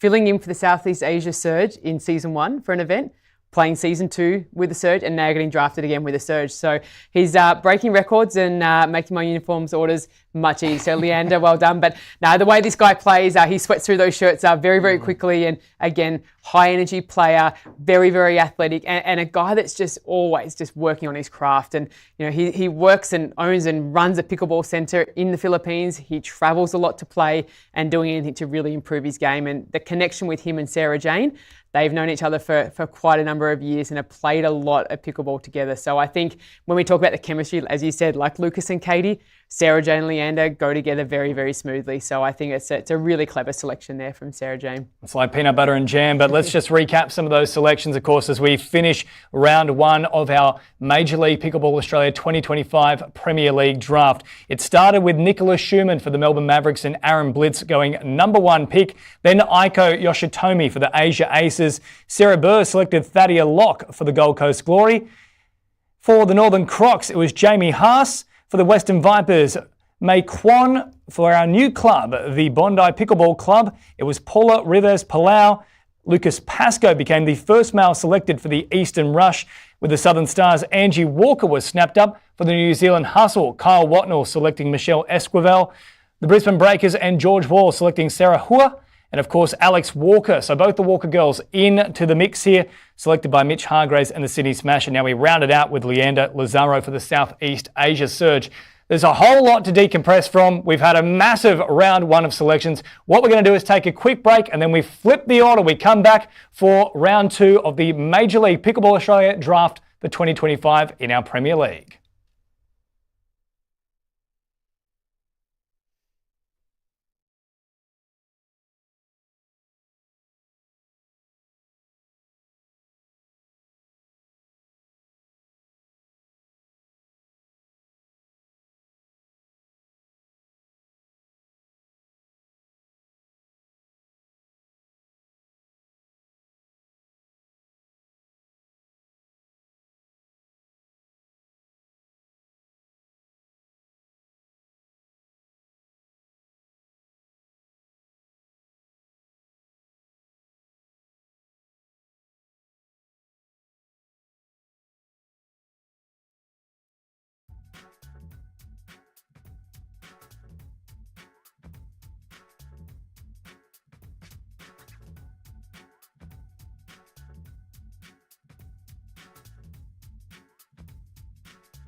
Welcome back to the Major League Pickleball Australia 2025 Premier League Draft. James Preston alongside Brendan Lee and League Commissioner Sanj Carter. We've had our first round of selections with the draft pick. It's now time to move on to round two. Some very, very interesting choices. A lot of US selections as well, Sanj. Yeah, absolutely. We knew we were going to get a flavour of strong female selections coming in first. And I think now we're going to see the real chemistry, the real dynamics, and a few curveballs come in. So I'm excited to go through round two where, as you said, we reverse the order. So look, who knows what's going to happen. Now, the first selection here in round two is with the Southeast Asia Surge and Sarah Jane Lim. So pick number 13 in the Major League Pickleball Australia draft, the Southeast Asia Surge select Vrishali Thakari. So Vrishali Thakari in here from India. I believe this is our first Indian selection so far, going at pick number 13, the 5.539 Duper. Brendo, what do we know about Vrishali? Yeah, look, as I said before, Aaron Blitz, Mitchell Hargraves, been around the game a very long time here in Australia. Vrishali, the same there in India. She's been one of India's top performing female players for the last 5 years, without a doubt. My first recollection of her is when she actually played a final in, I think it was Thailand, against Sarah Burr and Beck Kingsley back in 2021 or 2022. I actually can't remember, but she's come a long way since then. And what she brings to the court is a really good right side player. She has deft touch, she has silky smooth drops, great dinks, but also a really good mindset and an ability to really own the court, but also lead. She's a great coach. She runs a really successful academy in India as well. So she's got those leadership skills. Forming a really nice team here, Sarah Lim. Yeah, it certainly is. And of course, out of our 56 women in the preliminary draft stages here, the third highest duper in terms of doubles for our female competitors. Let's now move on to selection number 14. Of course, once more with this reversed order, the selection comes from the Sydney Smash. With pick number 14 in the Major League Pickleball Australia draft, the Sydney Smash select Bernadette Massey. Bernadette Massey, now, we've certainly seen her a fair bit now. I can tell you now, I follow Bernadette on social media. Almost every single post, Brendan, is pickleball related. And if it's not pickleball, it's probably dreaming of pickleball behind the scenes. Look, does she have an addiction to pickleball? Most likely, but it's great to see her get drafted. She's a local Sydney resident. We've seen this with Mitch previously. The ability to train with that partner is really key and really important. She is new to the MLP scene, without a doubt. This is her first time being drafted. So I'm really keen to see her grab this opportunity and run with it and really show the MLP community what she can actually do on the pickleball court. It's a great point you raised too, because I know she's really been quite desperate to get in with Major League Pickleball Australia. So you must be stoked to have her, Sanj. Oh, look, I'm stoked that Mitch has made that selection. And I think, alluding to Brendan, to have someone in your backyard you can train with day in and day out. And she's one that works hard and has been working really hard at her craft. I think it's going to be a great sort of thing for Mitch to put together. But then mixing her with the experience of the US pick with Alex Walker, she's going to just gain so much in that as well. She's not going to have the pressure on her shoulders being the most experienced player, which I think is going to allow her really to sort of shine through. And of course, 3/4 of Mitch's team now filled up, including himself as captain. So the 2 female slots are gone. Are we getting any early indicators potentially? Of course, there's a long way to go before we get there. But if you're Mitch, who are you thinking potentially is your final male to round out the squad? Look, it's most likely an APAC male. I'm not sure what Sydney-based males we have on the scene here left, but I'm predicting maybe something from India we might see come through from Mitch's team, maybe a Van Schick, maybe a Haas, someone along those lines. Yeah, it could be very interesting here. And, you look at, I suppose, the duper as well of Bernadette. It's pretty strong too. Let's not discount that. She's a very strong player in her own right, even if this is her first time being selected with Major League Pickleball Australia.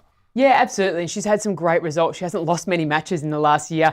But as you alluded to before, this is going to be a step up for Bernadette. And I think this is going to be a great opportunity for her to test her skills, test that duper out.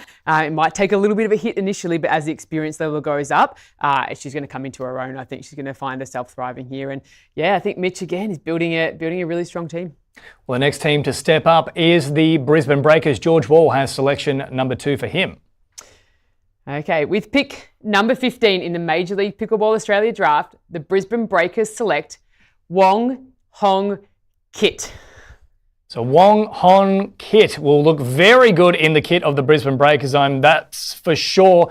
Out of Hong Kong himself. Now, Brendan, this is a very strong player that we've seen, but Sanj, I know, once more, I can feel the excitement when one of these players comes off. I can literally feel it radiating off you. It's been probably 3 or 4 selections now. This one, you're saying, James, I've got to tell you about.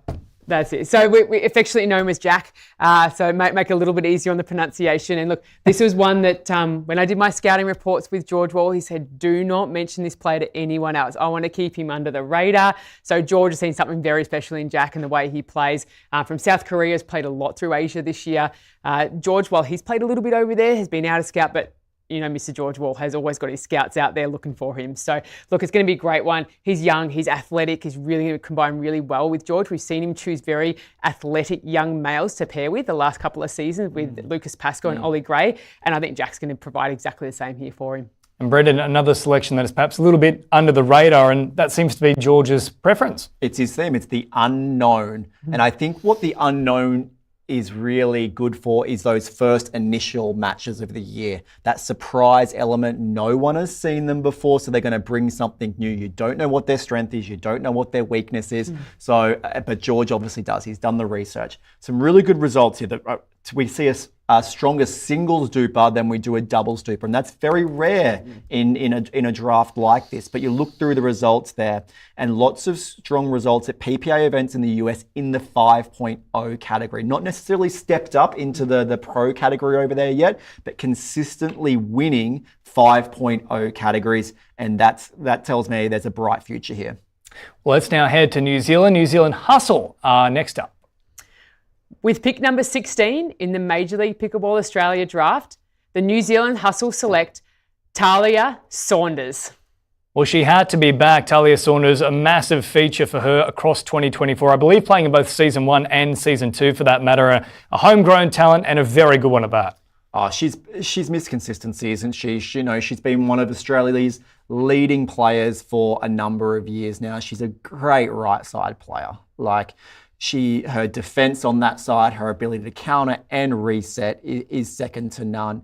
And very interested to see. I thought that he might have gone Rob Cassidy, but I'm not surprised with that APAC female now I reflect on where he's actually at in the draft. So Talia's going to really complement Michelle well. Michelle will be able to play the left. She'll be able to play her aggressive style, take some risk, and Talia will be able to either A, defend and keep them in the point where necessarily encounter lots of those attacks, but also play a really positive role herself in actually stepping up to the plate when required. But great to see her drafted. Yeah, I think you're right. We saw Thaddea play with the Melbourne Mavericks in Season 2 on the right side with Rose Van Riek, and I think she just learnt so much playing with Rose, playing with that hyper-aggressive female. I know she thrived. She absolutely loved it, and to be able to play again with another super experienced player, I think Thalia's going to keep building that defensive game and letting her partner be the one to really make the aggressive attacks and really hold down that right side. But we see this. She's a player that's been around for a number of years, longer than a lot of these other females in the draft. So when you've come from a game where you've actually had to play with skill and soft hands back in 2021, 2022 because of the technology in the paddles, whereas nowadays those that are just coming onto the scene, they're using these paddles that have so much power, so they're not necessarily learning those skills, whereas Thaddea has developed those skills, but now she's having to modify her game to actually keep up with the technology. And a little similar for mine as well.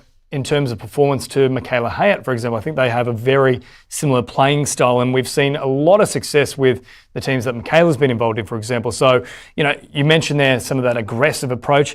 I think that can really come to the fore here for New Zealand Hustle. But let's now move forward, and we stay once more in New Zealand. It is time for the Southern Stars to make their selection. With selection 17 in the Major League Pickleball Australia draft, the Southern Stars select Louis Laville.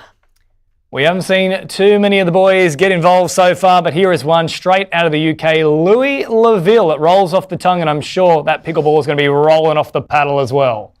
Oh, look, Louis has been around on the scene for many years. I think this is his 8th or 9th year on the pickleball tour, and hails out of Europe, which we just alluded to, but has been an international star like a Rose Van Riek, has travelled here, there and everywhere but Australia. This will be his first time in Australia, and that's exciting to see him venture down here and test himself out against Australian athletes. But we've seen him in the US. I believe he actually might have partnered Martin Clark or played against Martin Clark from memory last year. I can't remember what it was, but I remember seeing them on the court together. So really keen to see what he can do. He's got some great results in 2024 at European Championships, and I think a really good choice there by Jay. I thought he may have gone with a walk assistant, obviously not on the board though, so maybe Louis came in there. Yeah. And the other interesting thing with Louis, I've done a little bit of conversations with him over the last month or so preparing for the draft, and he's one of those players that's looking to move to Australia. So he's looking to relocate for the year. So I think something that him and Jay are going to be able to put together could be something really special as well. So he's looking to spend a lot of time here, invest a lot of time, and really wants to test himself against the best and put himself right in the mix. And those players that stay here in Australia, they're the ones, I'm not going to say we love more than the others, but it's just great for the Australian pickleball community, isn't it? Because they will immerse themselves in more than just the pro space. They'll be out there in clubland, and they'll be helping players in clubland develop their games and obviously raise the profile of pickleball. Well, Louis is headed down here into the land down under, but also we're heading back to home soil with the Eastern Rush and their selection. With pick number 18 in the Major League Pickleball Australia draft, the Eastern Rush select Lauren Mercado. Lauren Mercado, another US selection here. And Sanj, this is another very, very strong partnership here. I really like this mix of, well, it's quite a young team already that's being formed. Absolutely. Katie Hart has gone for youth, and then youth again. Lauren Mercado, one of the APP next generation athletes. She spends a lot of time playing in the US, working through those youth pathways, not jumping into the senior ranks too early, which I think is really, really clever for a young athlete. But again, she's a very well-rounded game. She's got some great coaches she's working with over there. And I think, look, even though she's a young athlete, I think she's going to bring a lot to Katie Hart and the team in terms of how to train, how to set up that elite environment, because she's in that every single day over there. Yeah, you're right. I mean, it certainly does provide that different perspective. We've seen it with Wes Gabrielson, for example, coming across and imparting his knowledge, and just that different system, Brendan. Oh, she's so young, like 17 years old, hails from Nevada. Katie Hart, you're the veteran on the team thus far. Do you think, though, I think she's going to have some experience on there. I think her next pick, her next male pick, has to be an experienced, player from APAC region or other, to just kind of balance that out, because a team full of youth isn't always the best thing with just so much youth on the team, essentially. So I'd like to see some balance brought into the team here. Well, especially with the longer season too. I mean, that's where burnout can occur. But certainly one team that is hoping there'll be no burnout in season one is the Bondi Pickleball Club. They're up next. With pick number 19 in the Major League Pickleball Australia draft, the Bondi Pickleball Club select Rob Cassidy.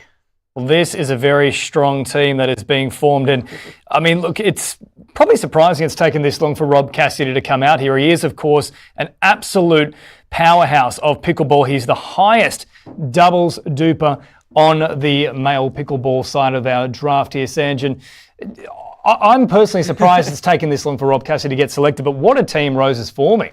Look, Rose is no secret to knowing Rob Cassidy and his tricks. Rob came in. Again, I think a lot of us were surprised he slipped through the Season 2 2024 draft.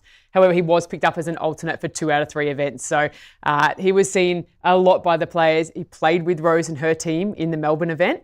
And look, I know they partnered extremely well together. His energy is fantastic, his craft. But look, his knowledge of pickleball probably has got to be almost looking at the list of those drafted.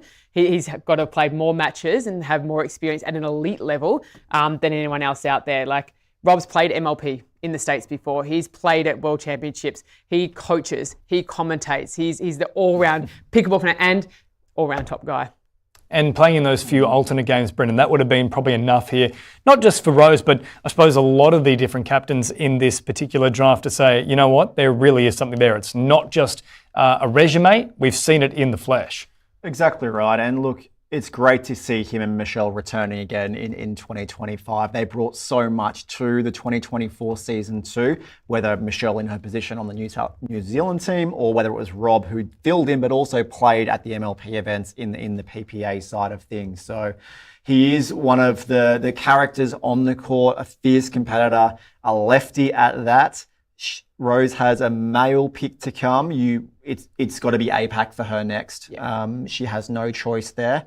Very interested to see in which direction she goes. Yeah, there's a long list of great APAC males that she could choose that are going to combine really well with Rob. And again, as you said, he generally plays on the right, but I know he's very versatile as well. So I think she's going to be able to probably put anyone on the court. Brendan, probably yourself, or James could probably still go on there, and Rob Cassidy would have no worries at all. But to build that championship team, I think that's what they'd be looking for. Certainly not me, Sanj. I'll tweak the hamstring at the very least. I'm not a man who is made for the court. I'm here behind the desk, that is for sure. Let's now move on to the Western Vipers and see if they have a bit of a bite in their selection. With pick number 20 in the Major League Pickleball Australia draft, the Western Vipers select Zoe Wheel. So Zoe Wheel comes in here from the USA. 5.746 is the duper, and another very, very well-rounded player here, Brendan. Oh, without a doubt, a very strong duper, 5.763. Hopefully she can live up to that duper and really bring that talent over here to Australia. But not surprised here, one of the strongest females from the USA by duper. By results as well, some really good results there on the APP tour, but also has youth on her side there, without a doubt. Yeah, I know I had a really good meeting with Zoe and her agent maybe about a month or two back when the Major League Pickleball Australia draft was sort of announced, and they were really keen to get Zoe out here, and she was excited to travel and play pickleball and actually start to test us up outside of the US as well, as she was starting to break through and making some of those main draws and making those quarterfinal runs in the PPA over there, going, hey, what's that next thing that I can really sink my teeth into, and how can I get some of that team pickleball experience outside of the US? So yeah, I think a great pick there for Andy, and he had Shelby Bates last season, a strong female American there, so it worked for him, and he's gone down the same path again. And of course, for Andy, he still has to select his male counterpart. So far, May Kwon and Zoe Wheel. It's a very strong female contingency here. Western Vipers, we saw certainly an improvement for them in season 2. So based on that, I think a lot of that was down to Andy and him really coming to the fore as well. Yeah, he definitely developed as a leader. Once again, another young captain, a lot thrown on them in season 1. A lot of learnings there in season 1 before then taking to the court in season 2. But he definitely learned a lot. He drafted a very strong Dream Breaker team. Very keen to see who he drafts in that 4th spot. It seems to be like a bit of a different mentality here with who he's drafting. So keen to see who he drafts in that final position. Well, let's move on to another dangerous animal away from the Vipers and on to the Northern Crocs for their selection. With pick number 21 in the Major League Pickleball Australia draft, the Northern Crocs select Willie Chung. Willie Chung from Taiwan now joins the contingency for the Northern Crocs. And between Jamie Haas and Willie Chung, this is a really strong team that's beginning to be formed here. This is the strongest team to date. Out of everything I've seen here, this is the best team that I've seen out of these 3 picks so far. 1 pick to go there for Andy. Northern Crocs and drafting well, though, seems to go hand in hand. So Willie Chung, loved what I saw of him in Vietnam. He stepped in for Kyle Watnell, who went down injured in Vietnam, and stepped up to the plate, and we know what the Northern Crocs did over there, partnering Andy. So Willie Chung is one of the most dynamic, electrifying, athletic athletes that have coming out of Asia. And whether he's with Andy, or with Jamie, that team, my goodness. Yeah, and I think something you mentioned really early on about energy. This team is going to be an energy powerhouse. So I think what they're going to bring in that and the excitement and really building a community that's going to want to go down and watch the Northern Crocs is going to be fantastic. And I think their Achilles heel might be if they can't manage that energy over a 4-day event. So that's going to be a thing. And I know Andy D, she's going to make sure our team is well rested, well acclimatized, and going, hey, this is where we need to conserve our energy, and this is where we just need to absolutely go bonkers. But no, great to see Willie Chong getting his chance, and similar to Leander, Lazaro in season 1.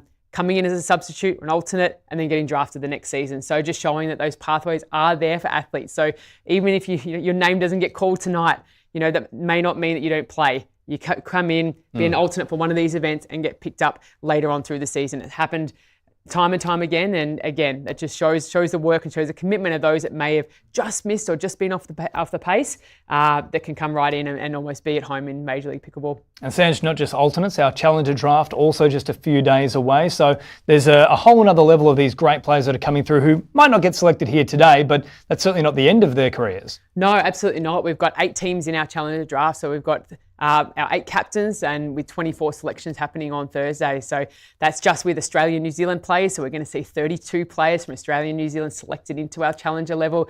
And then on Friday, we have our Masters draft, which again, we're breaking our first 50 plus Masters competition. Again, we'll have another 24 athletes selected in. So the Major League Pickleball Australia family is growing exponentially over the next few days, and we're really excited to see who gets to take those opportunities. It's a massive 2025 that we do have on the cards. Of course, the Australian Pickleball Open not too far away either. We'll give you more details on that in a bit of time, but there's only 3 more selections left in round 2 of the draft. It's now time for Sarah Burr to cast her vote. With pick number 22 in the Major League Pickleball Australia draft, the Gold Coast Glory select Vanshik Kapadia. Vanshik Kapadia. Now, Brendan, you mentioned there would be quite a few Indian selections coming through in round 2. That has also come to the fore. Once again, I need to follow your advice on basically everything. I think life, maybe also a bit of betting here and I'll there. help you out the there, lottery, yeah. please Yes. do, because you've been on the mark with every selection so far.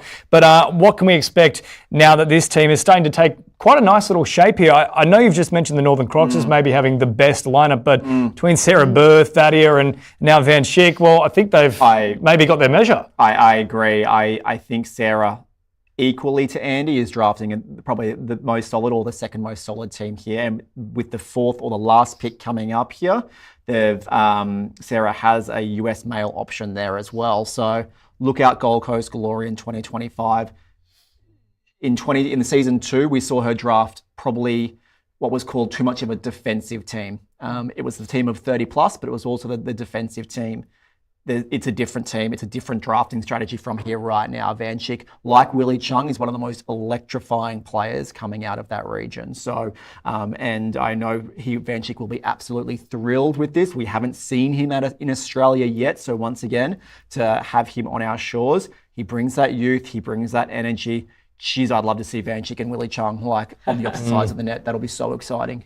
Yeah, I know. As I said, like doing the due diligence on the players and speaking with a lot of them and messaging with a lot of them before the draft, he was one that was just almost like just itching to get out here. And it's great to see that enthusiasm from players and wanting to take these opportunities. It's fantastic. So, no, Van Schick, great pick and joining the Gold Coast Glory. Yeah. And someone who is itching to make their selection is Kenta Miyoshi. It's now time for the Asia Aces with our second last selection of round 2. With pick number 23 in the Major League Pickleball Australia draft, the Asia Aces select Kaden Nemeth. Kaden Nemeth, once more another USA player drafted in for the 2025 Premier League season here for Major League Pickleball Australia.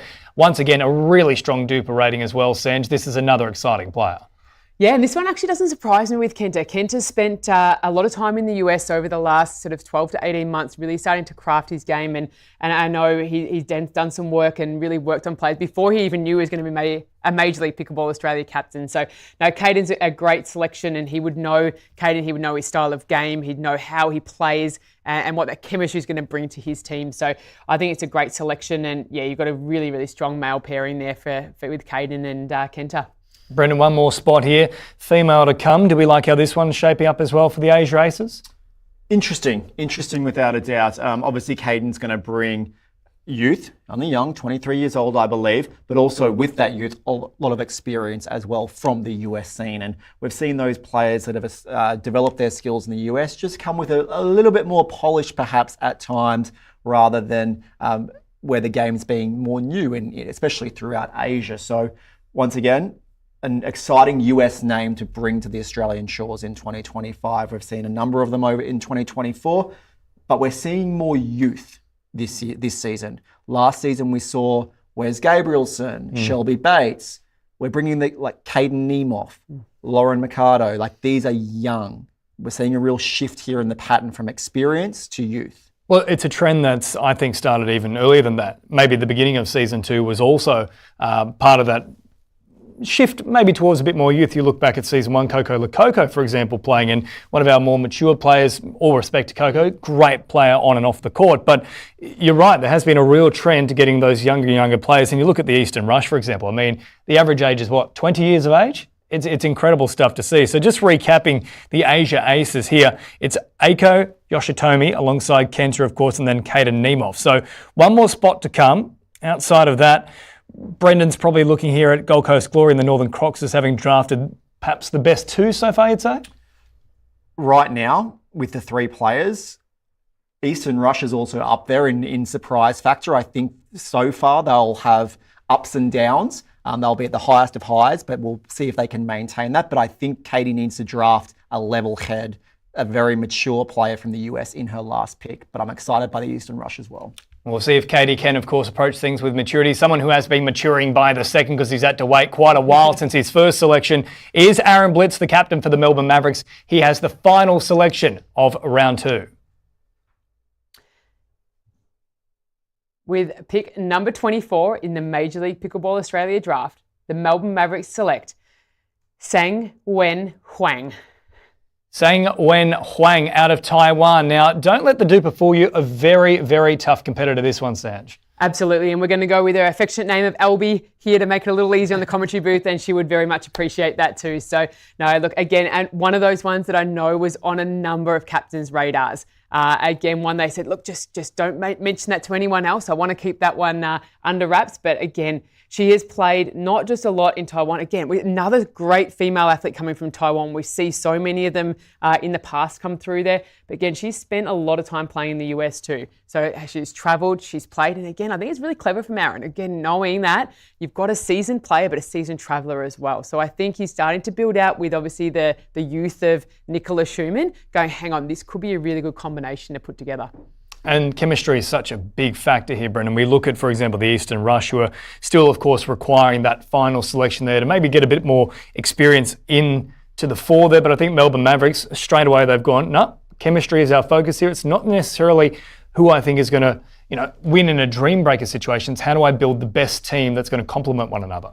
This is very different from Aaron, though, in his normal approach. We saw him pick from the heart in season 1, a little bit less so in season 2, and he's picking very strategically this year. Like, these names they're new to him. Nicola is even new to him in many ways, shapes and forms. So he's strategizing without a doubt this season, unlike in maybe previous seasons. So he's building a unique team here. It's almost taking a leaf out of the George Wall playbook, it seems.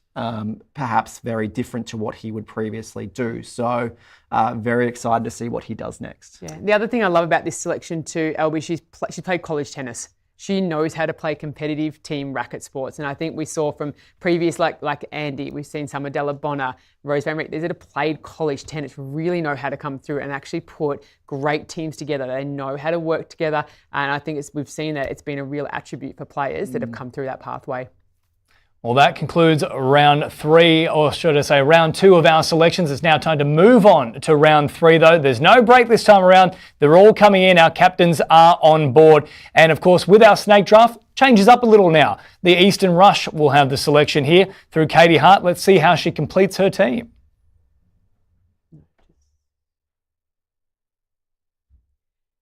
And we might just throw to our little holding screen, guys. We just have to get a couple of verifications through. If we can hold the holding screen, have a little refill of your drinks, get your cup of tea, and we'll be back very shortly.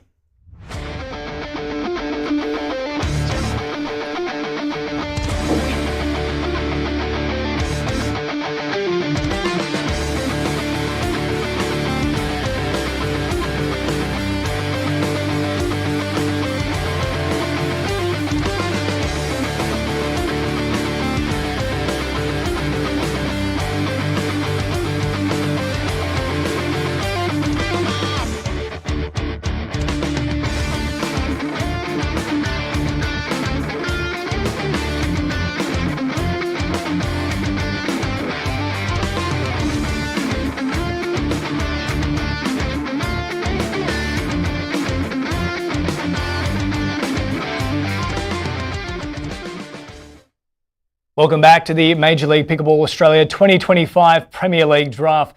So much action, so much excitement. The teams are really starting to take shape after 2 rounds of selections. There's only 12 more spots up for grabs. We've had nearly 200 players in the draft system. Most of those spots are gone. That's the big question now, is who is going to finalise this last spot and really complete what could potentially be a championship winning team. We of course know that there's some real standouts already, but that final selection, Brendan, that's where it really comes to the fore. You can have brilliant selections 1 and 2, but if you don't quite get the mix right on that last one, a lot can come unstuck. Look, I've called some favourite teams early, but it realistically comes down to that last draft spot. You cannot have a weakness on your team.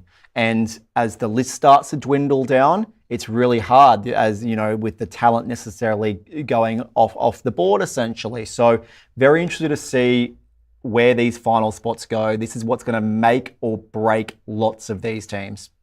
I'm just having a quick look here as well at the remaining players. There's still some really good ones up for grabs. So I don't think weakness is going to be an issue whatsoever. It's more so a case of can we get the right balance in there. For the Eastern Rush, for example, they might be looking for a bit more experience. We'll find out exactly the way that Katie Hart leans because it's now her turn to select. With pick number 25 in the Major League Pickleball Australia draft, the Eastern Rush select Aryan Bhatia. Now, the first name might be a little bit different, but certainly we recognise the last on Thaddea, who was, of course, brilliant with the Northern Crocs across season one, doing a wonderful job, Aryan Bhatia. So I like this, Brendan. I like seeing, it's not so much the next generation, but the younger brother come through and try and make his own legacy as well. Yes, he is coming through, and Aman obviously played for the Eastern Rush in season 2 as well. So Aryan's taking his spot on that Eastern Rush team. I called it before. I felt like Katie Hart had to draft a more mature head on the team.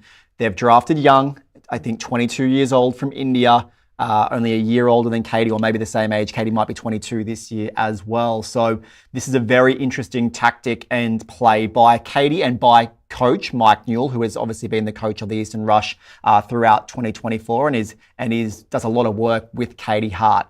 I think this will have things that go well in 2025, and I think they'll have some challenging moments as well. But I think their highest of highs could take them to the pinnacle of MLP. Well and truly, they are the kids, if you will. We don't get to see the kids on the block, so to speak, Bondi, until a little bit later. They'll have our very final selection here to wrap up the 2025 Premier League draft. But up next, it is the Southern Stars. With pick number 26 in the Major League Pickleball Australia draft, the Southern Stars select Naomi Mehta. Well, there's another name we've become quite familiar with, the Mehta brand, once more on board here for Major League Pickleball Australia. The Duper is 5.208. Naomi Mehta, and in some ways, Mehta in performance too. She really does seem a class above at times. Yeah, look, we saw Naomi in season 1 last year when she actually partnered Katie Hart, I believe, on the Eastern Rush team. Going to Jay Grewal here with the Southern Stars in 2025. The Mehta brand, as you've called it, is a brand that is developing quickly, and I think Haas rose to success quite quickly. I think success came quite easily for him, like in the early stages.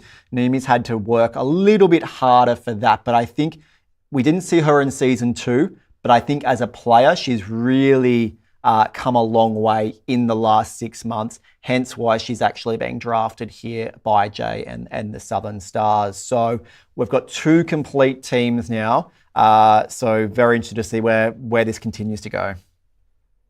And of course, we will be able to find out exactly where it's going as we head to New Zealand. Kyle Watnell has to complete his team with his 4th and final selection. With pick number 27 in the Major League Pickleball Australia draft, the New Zealand Hustle select Santosh Narathayan. Santosh Narathayan here from India as well. So quite a lot of Indian players that have been drafted across rounds 2 and 3. We didn't really see too much in round 1, but they've all come to the fore now, Sanj. Yeah, absolutely. And again, a lot of these players have done their research, and Santosh is one that has played, is very experienced. He's based himself a little bit in the States the last few years, and that's enabled him to really make sure he's surrounded by elite pickleball players day in and day out, not just from a competitive level, but in the ability from training day in and day out, as I said. So again, I think it's a really, really clever pick from Kyle. And again, he spent a lot of time in the US. And again, he probably had him on his radar a little bit, I think, and went with that flavour. So look, I think great selection is going to be super, super strong with those 2 paired together.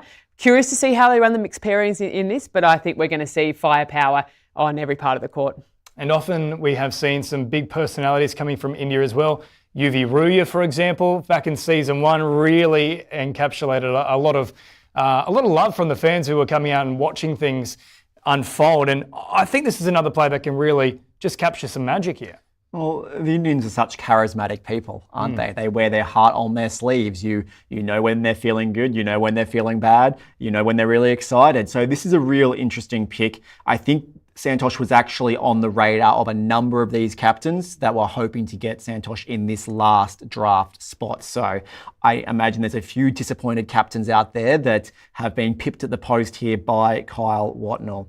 So his results speak for themselves. Like, you look at those results like wins over Wes Gabrielson, Zhao Yi, David Yang, really close matches against Colin Schick as well. So, really good experience there, some really good results, honed the skills in the US, where we know there is always going to be good pedigree and good depth. So a well-rounded team there by Kyle Watnell in his first hit out as a captain, drafting a team. Well, it's Kyle's first hit out, but certainly not the first instance for George Wall. He headed up the Fast Fours last season, but in 2025, he is the head of the Brisbane Breakers. He has one final selection. Let's see how it falls. With pick number 28 in the Major League Pickleball Australia draft, the Brisbane Breakers select Katie Morris. So rounding out the squad here, George Wall, his final selection in terms of that top 4 teams. Of course, we could still see some alternates come into play moving forward, but Katie Morris, what can you tell us, Ange? Well, Katie's one of those underrated players, I think, that we've seen. If you had a look at her duper, she sits well down the list. I think she would have definitely gone under the radar of some captains. She's based in London, but again, has travelled a fair bit this year to play. So really started to take her pickleball a lot more seriously. She's just played in some recent events in India, throughout Asia, as well as the Scottish Championships this year. So she's been around those players like your Thaddea Locks, your Pei Chen Cows. She's seen them grow and develop and really explore the world of pickleball. And yeah, Katie Morris could be the next big thing out of the UK. And Brendan, I think if there's one captain here who might also have a career in espionage, it is George Wall, because some of these selections, you're scouring through the notebooks and you're trying to find out, well, where's he come up with that one? But he always comes up with a team that just complements one another. Without a doubt, he did it so well in season 2. There was the real unknown, like the Fast Fours were somewhat on our radar when we did the draft last year, but in season 2, but they weren't necessarily at the top of the list. But he did his research. So probably what we learned from that is maybe we do have to trust George Wall in what he's actually doing.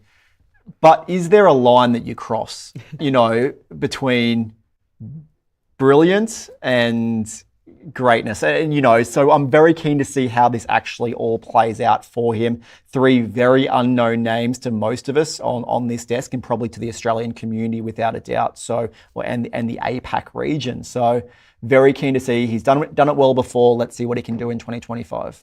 We head south of the Sunshine State into the city of Sydney, where we are coming to you from live right now. It's time for Mitch Hargraves to complete his team. With pick number 29 in the Major League Pickleball Australia draft, the Sydney Smash select Yoon Kwon Kim. Kwon Kim out of Korea, the duper, 5.176. Now, just having a little look here, Brendan, at some of the other names that are still yet to have been selected out of this male draft. There's some very high dupers. I know that's not the be-all and end-all, but maybe a little bit surprising to see this selection here from Mitch. Yes and no. I think we did see this player at the Vietnam event from memory and at a few other events that Mitch would have travelled through without Asia. So a fast improving player here. I think on Indian soil, maybe had a win recently at a tournament over there that maybe a few of the Australian players like Mitch or George may have went to. So some real good insights they would have got from that. From memory, a really tall player as well, like an Alex Fairbanks style. Yeah, quite tall, lanky, have a long reach in. And as you said, he was actually out in Melbourne for the PPA Melbourne event. So he was there at the last event of the year. So I know Mitch met him there, as did a couple of captains. He came out, invested the time and money to come out and play that event. So he knows he's got someone that's committed to travelling, committed to playing, which is really exciting too. So I think he's got a great high energy. I think Mitch may have lacked that in previous seasons, with a really high energy spark in his team. And I think he's going to be able to provide that too for Mitch this time around. And it's interesting you talk about the physicality from both yourself, Sanj, and Brendan. And we look at the past of those kind of players that Mitch Hargraves has played with. Alex Fairbanks is the first one that comes to mind. Is he almost emulating things a touch there? Not trying to get a carbon copy, but a complementing style, if you will. Yeah, I think he's looking at complementing style, but he's also looking at someone who's playing a lot more pickleball. So he's looking at someone that's playing in a lot more different regions against a lot different opponents, and almost a full-time pickleball player as well. So I think that's what Mitch is looking for, someone that's really working on their craft every single day now, as opposed to maybe in the past the part-time players that have been drafted in. Well, let's now head further into Asia. It's the Southeast Asia Surge who have the next selection here. With pick number 30 in the Major League Pickleball Australia draft, the Southeast Asia Surge select Ling Guang Xian. Also affectionately known as Ricky. And I'll tell you what, speaking of espionage, well, George Wall couldn't even find this man right now, but that's okay. He's from Taiwan with a duper of 5.3. Now, Sanj, this is a strong player once more. And I like this team from Southeast Asia, Serge. It has a real unknown factor about it, and I think potentially a lot of upside. Well, I think Southeast Asia by name and Southeast Asia by nature, it's great to see the brand that Sarah Jane has put together here. It's a team that really speaks into that brand of the Surge, and I think they're going to be able to really train a lot together, play a lot together outside of our events, and I think that's going to be a real credit to them. Are they the strongest team right now? Probably not. But over the next few months with what they're going to be able to do to work together, I think they can really craft a really cohesive team and someone that's just super, super strong. That's a really good point there, being able to have that consistent training, especially with the longest season, Brennan. 8 months in total, 6 different events. Is that going to be a very important factor come championship time at the end of the year? Yeah, look, that ability to train together and travel around Asia, as Sanj highlighted, is going to be really important for this team. But it's the unknown. I keep going back to this. There will be surprise packets that, we've never seen, and they will surprise and disrupt a lot of the uniformity in the MLP landscape. And they're going to bring something unique that nobody's seen before, and we're going to see some surprise results here, like what I expected from the Eastern Rush. They'll have highs and lows. I'll go out there and absolutely wallop some teams someday. This could be one of those teams as well. Well, you've seen it on the old school Nokia bricks. The snake often winds around, finds its way back to the starting point. That's what's happening here. The Melbourne Mavericks had the next selection. With pick number 31 in the Major League Pickleball Australia draft, the Melbourne Mavericks select Joey Farias. Well, Brendan, I mentioned this a little earlier that there was still some really strong duper ratings in the men's side that hadn't quite gone yet. Joey is one of those, 6.058 for the doubles and also for the singles, 5.835. So, this is one of the absolute top players on the male side of the draft. I believe 5th overall in terms of that ranking. Really strong, but also a veteran, has been around the game for a long time, and we've seen this big shift in the drafting towards the youth. So it's good to see some maturity coming on to some of these teams. I've called it out multiple times this evening that I would love to see. Whilst youth is really important, I think we need to see that level head, and I think that pick here by Aaron is a real important one for leveling out that team. I would have almost suggested that this is maybe a choice that Eastern Rush could have looked at potentially, just with that little bit of extra experience, extra age. But it's a really well balanced side here from the Melbourne Mavericks. I've ate my words before here, so it wouldn't be the first time that I call something out and then the complete opposite happens throughout the season. But I do like that pick from Aaron Blitz. Katie Hart and Mike Newell could make a fool of me, essentially, and they could go out there and win all 6, including the finals. So let's see what happens from the Eastern Rush, but I do like that mature pick from Aaron. Well, 5 selections in total left. We now move on to the Asia Aces, who are looking to round out their squad. With pick number 32 in the Major League Pickleball Australia draft, the Asia Aces select Marcella Donatoni. Marcella Donatoni out of Brazil, our first player for that matter, who has been drafted out of the country. I believe that might be in the history of Major League Pickleball Australia too. So we really are going quite international. We're spreading across the globe here, Sanj. Absolutely, and I think it's always fantastic when we break new ground and see a player from a country for the first time being drafted into Major League Pickleball Australia. So Marcella, congratulations in Brazil. I'm sure they're all absolutely thrilled for you if they're awake down there at the moment. But look, Marcella's not just played in Brazil. She has played a little bit in the US. She played a US Open earlier in the year. So she has travelled and played some pickleball. Again, Kenta would have been aware of that. He was at that event as well. So no doubt he's done some scouting in the background there. And I think he's going to get a great mix of not just a little bit of experience in pickleball and life, but someone who's really excited to get outside of Brazil and travel a little bit more outside just the American side of things. 4 selections remain. The Gold Coast Glory are about to wrap up with their 4th choice. They're coming in thick and fast. Here we go. With pick number 33 in the Major League Pickleball Australia draft, the Gold Coast Glory select Yuvraj Ruya. It's the return of the Ruya Booyah. Yuvi is back. The Pickleball Prince returns to Major League Pickleball Australia. I think this is a win for the fans, this one, Brendan. Without a doubt, and I can't wait to see what's on his Instagram story. It's going to be completely hilarious, without a doubt. But Sarah's obviously, she's got a relatively good relationship from UV when he spent the first season here. He had a great season with the Southeast Asia Surge, and he was, like Aaron Blitz, the Rose Van Reeks, a person of the people, So we saw some great spirit, and it really resonated with the Australian community really well. Brings that lefty to the game, lefty style. So he'll probably be playing on the right-hand side with Vanschik. That's an exciting, passionate pairing, Vanschik and UV. I think there's going to be fireworks out there, without a doubt, between those two players. But first team we've seen, 2 lefties, 2 righties. Okay, so that's a really good strategy that's been constructed there by Sarah when we talk about establishing a team. So drafted really well. Yeah, we know from history Sarah loves having another lefty on her team. I think she's done it nearly every season, and it's something that's familiar for her in a structural form. But bringing the high energy of UV in, I think is really going to help this team. And Sanj, one thing that's probably worth mentioning here is we talk a lot about UV's big personality, but take nothing away from his actual performances on court. He's very strong. Oh, absolutely. We saw that in season 1 with the Southeast Asia Surge, with partnering with Lucas in the men's and Pei Chen Kao. He went 8-0 in the first event.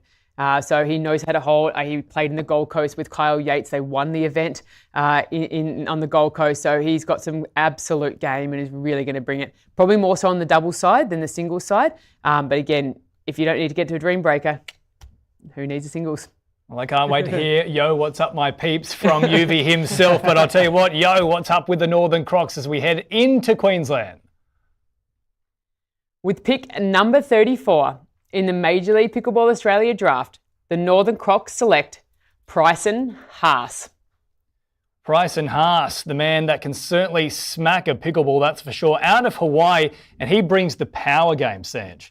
Yeah, absolutely. I think it's a great selection here. And Andy's been really, really clever in the way she's put this together. And if you're following at home and have been writing all these selections down, you'll notice that Bryson Haas and Jamie Haas have been selected here. So husband-wife combination.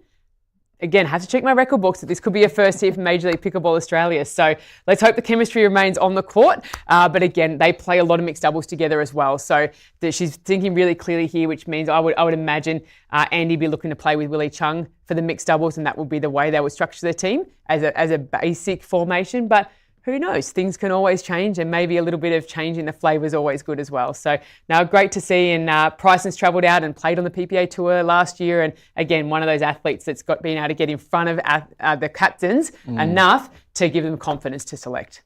Brendan, we didn't quite get the 2 walkers together, but this is close enough, right?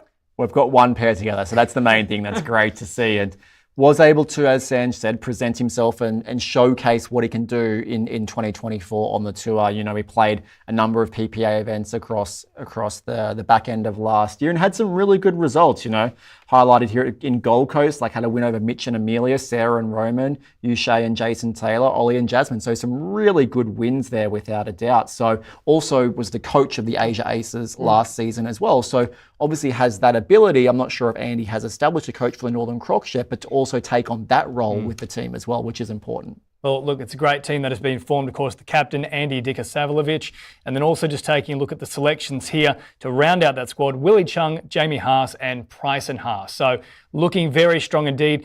2 spots up for grabs. We've had 46 players in total that have now come together to form what is looking like a massive Major League Pickleball Australia Premier League for 2025. But it's now time for the Western Vipers to complete their squad. With pick number 35 in the Major League Pickleball Australia draft, the Western Vipers select Ryan Henry.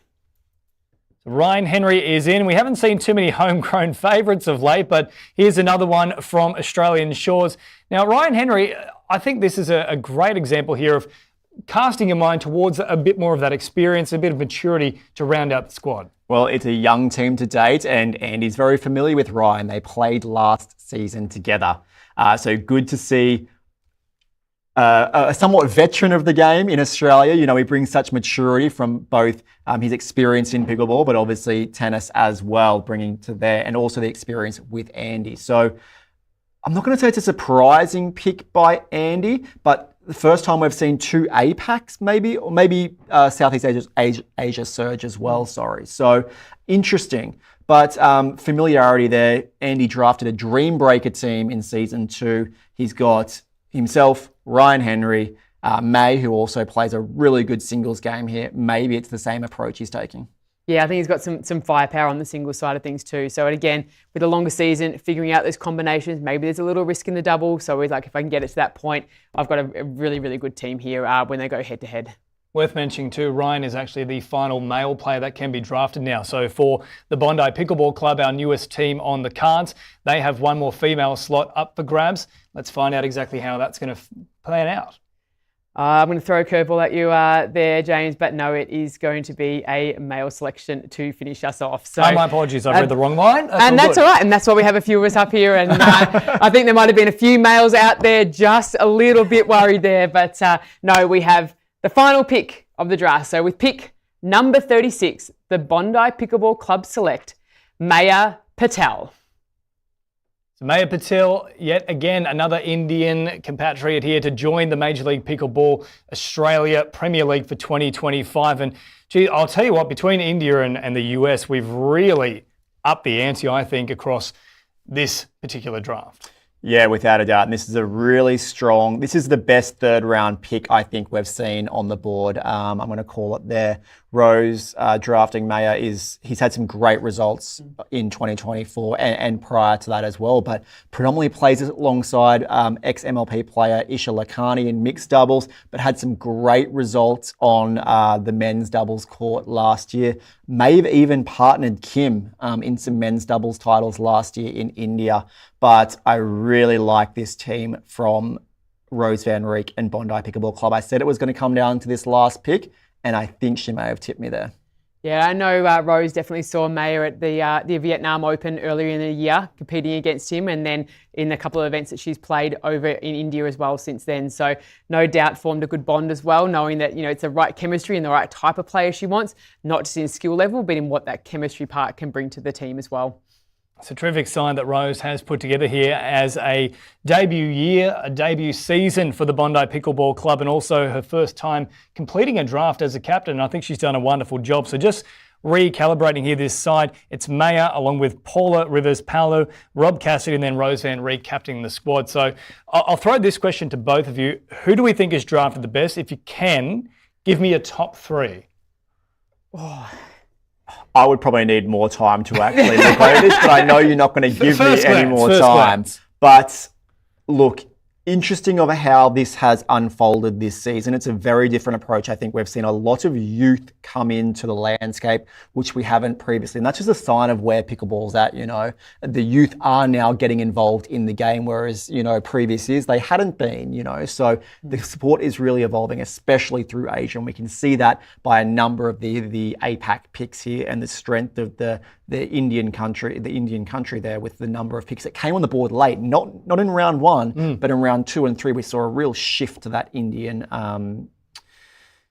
player. And I know I'm delaying here because I'm needing some more time to think, but I called it. I think the 3rd round pick there by Rose, I think that was the strongest pick. I think complementing Rob Cassidy really well, that lefty-righty combo, really good energy. I've also called out multiple times having that maturity on the team, and I think Rob Cassidy brings that maturity to Bondi Pickleball Club. Whilst Glory, Crocs and Rush all interested me to some respect, I think Bondi Pickleball Club takes the cake for me. And look, the Rush could go either way. It could be absolutely brilliant. It's going to be electric no matter what. They're a young team.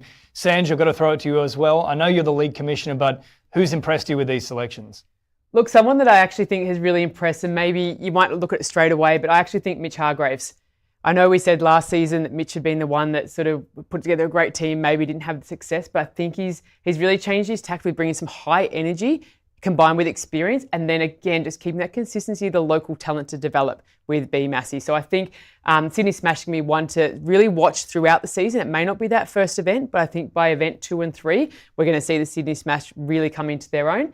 And then my little dark horse, I'm actually going to say Southern Stars. I think Jay Grewal's really drafted, again, if Louis Laville's moving out here, he's got someone to train with, someone to work with, and again, the experience of Angie Walker and Naomi Mehta, I think they could be a little bit of a surprise packet.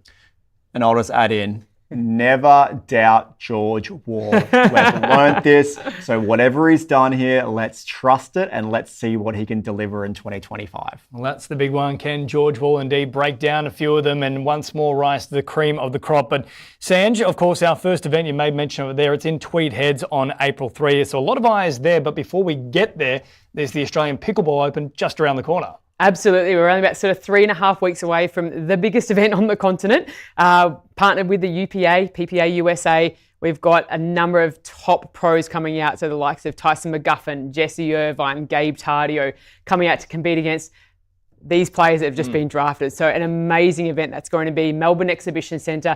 Huge amateur event around it too. So if you're a pickleball player that can pick up a paddle anywhere from a 3.0 and above, there is an event for you as well as coming along to watch. So jump onto our PPA Tour Australia and find out all the information there. But you'll see a lot of these players in action there and then throughout the season for MLP Australia.